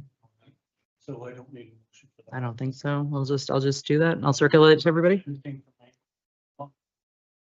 No, not really at this point. I think the only thing I could maybe point to is that perhaps surprisingly, the AMO conference is registrations are very high. You kind of never know, I guess, with an election year if people are going to be busy doing other things, but it looks like it'll be quite a good conference again, and lots of folks choosing to be there. So yeah, looking forward to it.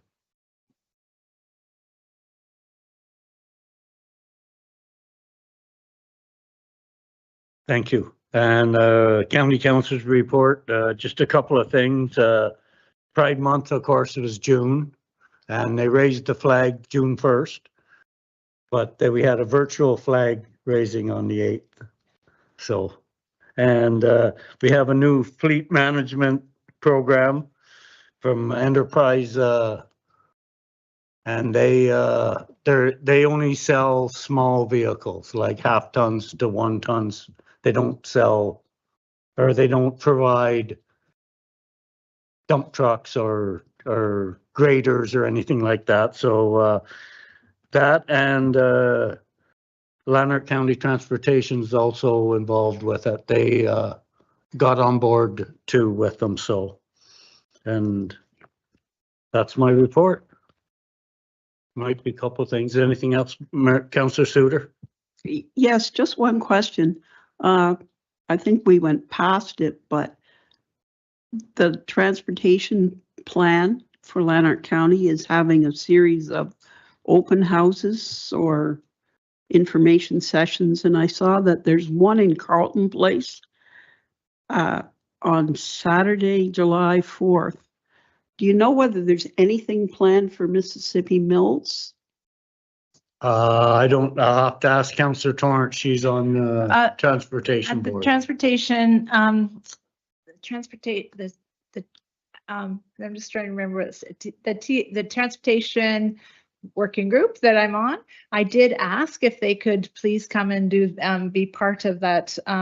We could be part of that public consultation, since we had yesterday a big pick here, and I did not see them there, so I assume they did nothing about it, or that wasn't their consultants weren't available. I shouldn't say they did nothing. Maybe they did reach out, and their consultants just weren't available to even come. So I did ask if we couldn't have it. I've also asked Deputy Mayor Manelli if he can find out some information about what percentage of county roads does Mississippi Mills have. Like I don't think I've ever thought about that question. I thought about it because we were not included in the consultation, and then I thought, well, I always thought we were a big municipality, but maybe we're not as far as county roads go. So, but if we could find that out, it'd be great.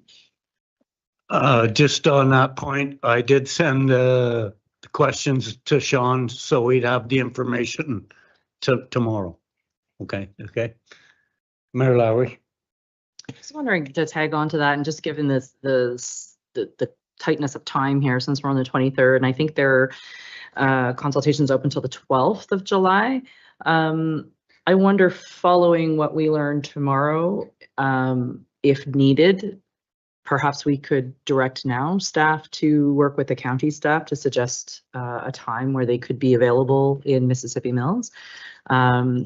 It's great. They've been in Perth, they've been in Beckwith, they've been in Carlton Place, at the farmers market. And I'm quite certain we could probably suggest some opportunities for them here. Because regardless of the number of rows, there's a lot. And I think it would be important for our residents to have that opportunity as well. So I guess it's a little preemptive, not knowing how it might work tomorrow, but if needed, if we could direct staff to work with county staff to suggest a few days and times, or perhaps events that they could do something at. Do you need a motion or? We're good? No. Okay. So we'll stay in touch with you with what happens tomorrow. That. All right. Any more questions of Deputy Mayor Manelli? Say not, I guess we don't have to vote on this, eh? None of this. Okay, so Mississippi Valley Conservation Authority. Well, There's lots of minutes in our agenda for you to read, and actually Councillor Suter and I have been keeping you up to date informally on what's been going on. The thing that's happened since our last CA meeting was actually the second Monday in June, and we actually toured some areas, including the Mill of Kintail, and a lot of the CA members had never, the board had never been there before. So it was a really good opportunity to point out to them the importance of the mill in relation to the collection. And in fact, one of the members said after he said, "Now I understand what you're saying," which was a good thing. There's a meeting second week in July, and it'll be coming to the board for a decision on the fate of the museum, I guess, and what's going to happen. And as you know, Mississippi Mills has a proposal in there. So it'll be discussed with all the rest, and hopefully there'll be a favorable outcome. And other than that, I don't have anything else unless Councillor Suter does. No, I think you covered it. Okay. And I just want to reiterate that it was a very successful tour of board members and staff members from the Conservation Authority of the mill and of the grounds, but specifically the mill and its exhibits. It was wonderful. and you can't forget about the importance of the property with the museum items. I think, you know, at this point in time, the proposal just calls for the items in the museum. So that's what we're going to stick with right now. Okay.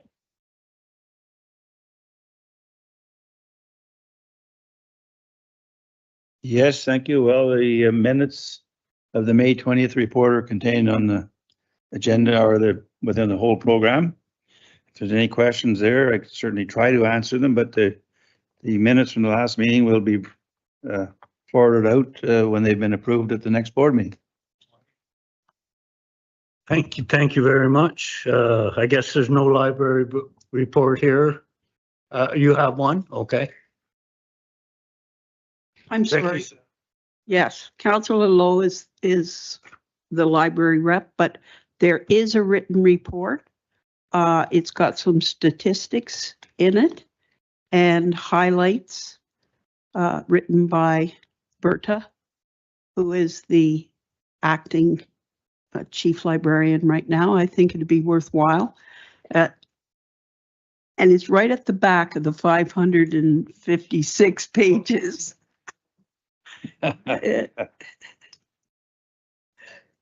No, I think it's 547 to 550.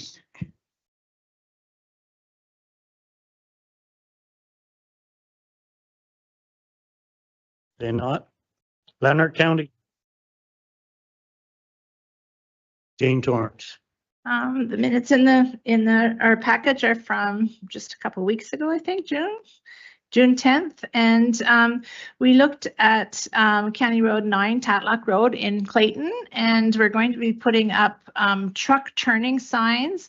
And there was a complaint about speeding and heavy trucks running, going through the village. So there's going to be some new signage, but they did look at a three-way stop, but it was not warranted. So there will be no three-way stop, but the signage will go up as soon as they have ordered a piece of equipment to be able to take it there. So they're waiting for that. We're looking at transitional speed zones throughout the county. Anytime that it's going from 80 to 60 when it's more than 20. And so there are 22 locations across the county that have been identified where people are speeding. And County Road 29 in Almont is one of them. And so there will be more information coming to our next meeting. The County Road 29 going out of Almont towards Carleton Place, there have been complaints about buses not stopping and sorry, about cars not stopping for buses when the arms are down. And so there's going to be an educational signage, billboards on the, I think it's called Jordan's Law about stopping for buses. So they are going to be putting stuff up. They're looking for partners, and so I am going to reach out to Civitan and the hub to see if we can't find some financial partners for this because it's important. The Rotary Club might like that. Thank you. There was a public meeting, and I think Councillor Holmes was in attendance in Appleton. The public wanted a meeting in advance of the traffic master plan that the county is doing, and they're thinking they want to have a roads needs assessment in Appleton, and so that is going to happen this summer. And I think that's all to report. Any questions of Councillor Torrance? I don't see any. We're down to the meeting calendar. Any additions or omissions?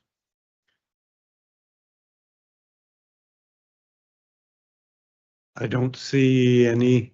Councillor Suter. Well, the printed copy has summer recess stamped across it. What is the meeting on July 7th?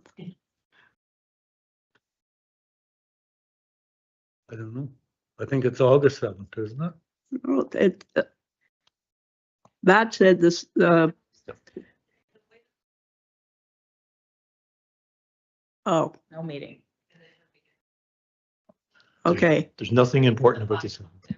The 8th month then is August. Fine. But Okay. So no more discussion about the meeting calendar. We're down to adjournment. So meetings moved by Mayor Lowry and seconded by Councillor Ferguson. Oh, yes. All in favor. 8:23. And back to you, Wei.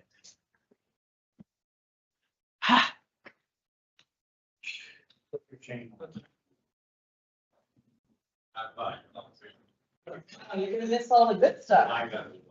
Thanks for joining us. Thank you. Have a lovely summer break. Can I tell them when we'll see you?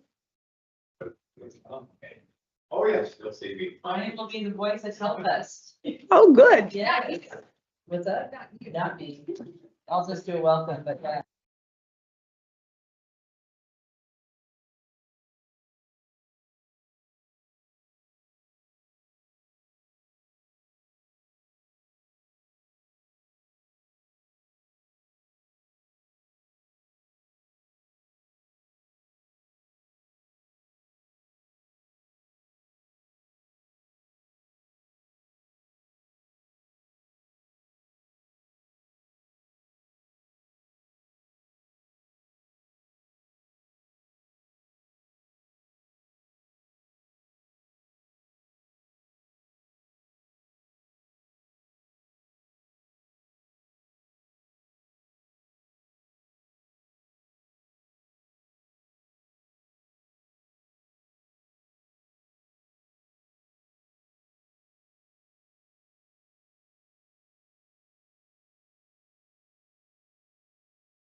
All right, so I will call to order our special council meeting of Tuesday, June 23rd.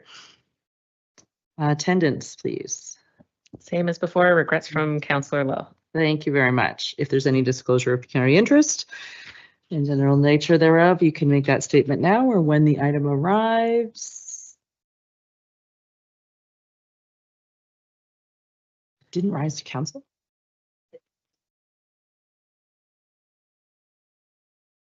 Ah, okay, then never mind. All is well. Approval of the agenda, please. Mover and seconder, moved by Councillor Ferguson, seconded by Councillor Suter. All in favor? Thank you. That is approved. And then we will go to the committee of the whole report, which will be on our screen here.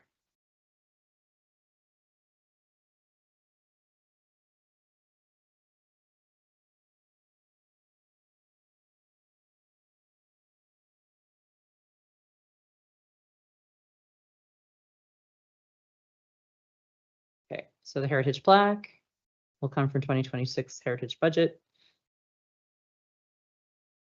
Designation of 492 River Road, designation of 34, 36, and 38 Mill Streets. The project management office priority status update, community safety and well-being progress update, staff memo regarding the pickleball and tennis court information. Yeah, that was on the consent side. Yeah. And then the memo about the cow chair. Councillor Lowe is not here for us to thank for her exceptional work as the chair of COW this last 6 months. And we will welcome Councillor Suter into the chair when we come back from recess. So staff reports. This was Zach's report on the wastewater treatment plant. Second is the public works service delivery review, excuse me. And let's see, supplemental information, prepare the job descriptions. Okay, so the asset management technologist and the full-time mechanic and the full-time transportation operator is in 2027 budget. And then what we added, bringing forward the public works coordinator and the operations coordinator position immediately.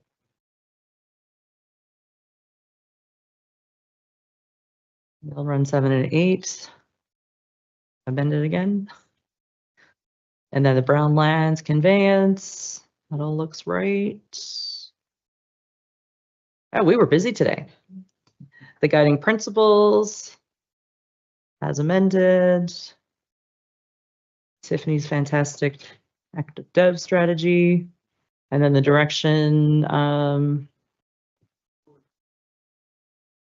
I think that's not the motion, was it? Oh yeah, no, there it is. There it is. Yes, it is. Yep. Yep, there it is. 50, yep. All right. Anything there? Anyone wants to pull for separate voter discussion? Anyone want to see anything again?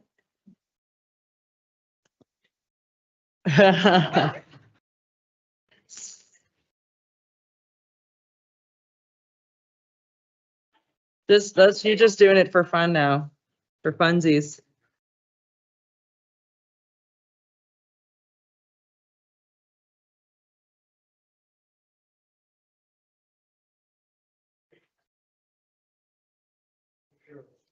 Oh, I can't find any motions.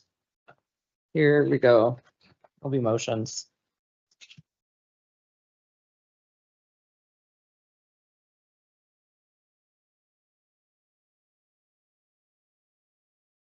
No, I just need to read it the right way. That's all. I just don't have a motion on here to read.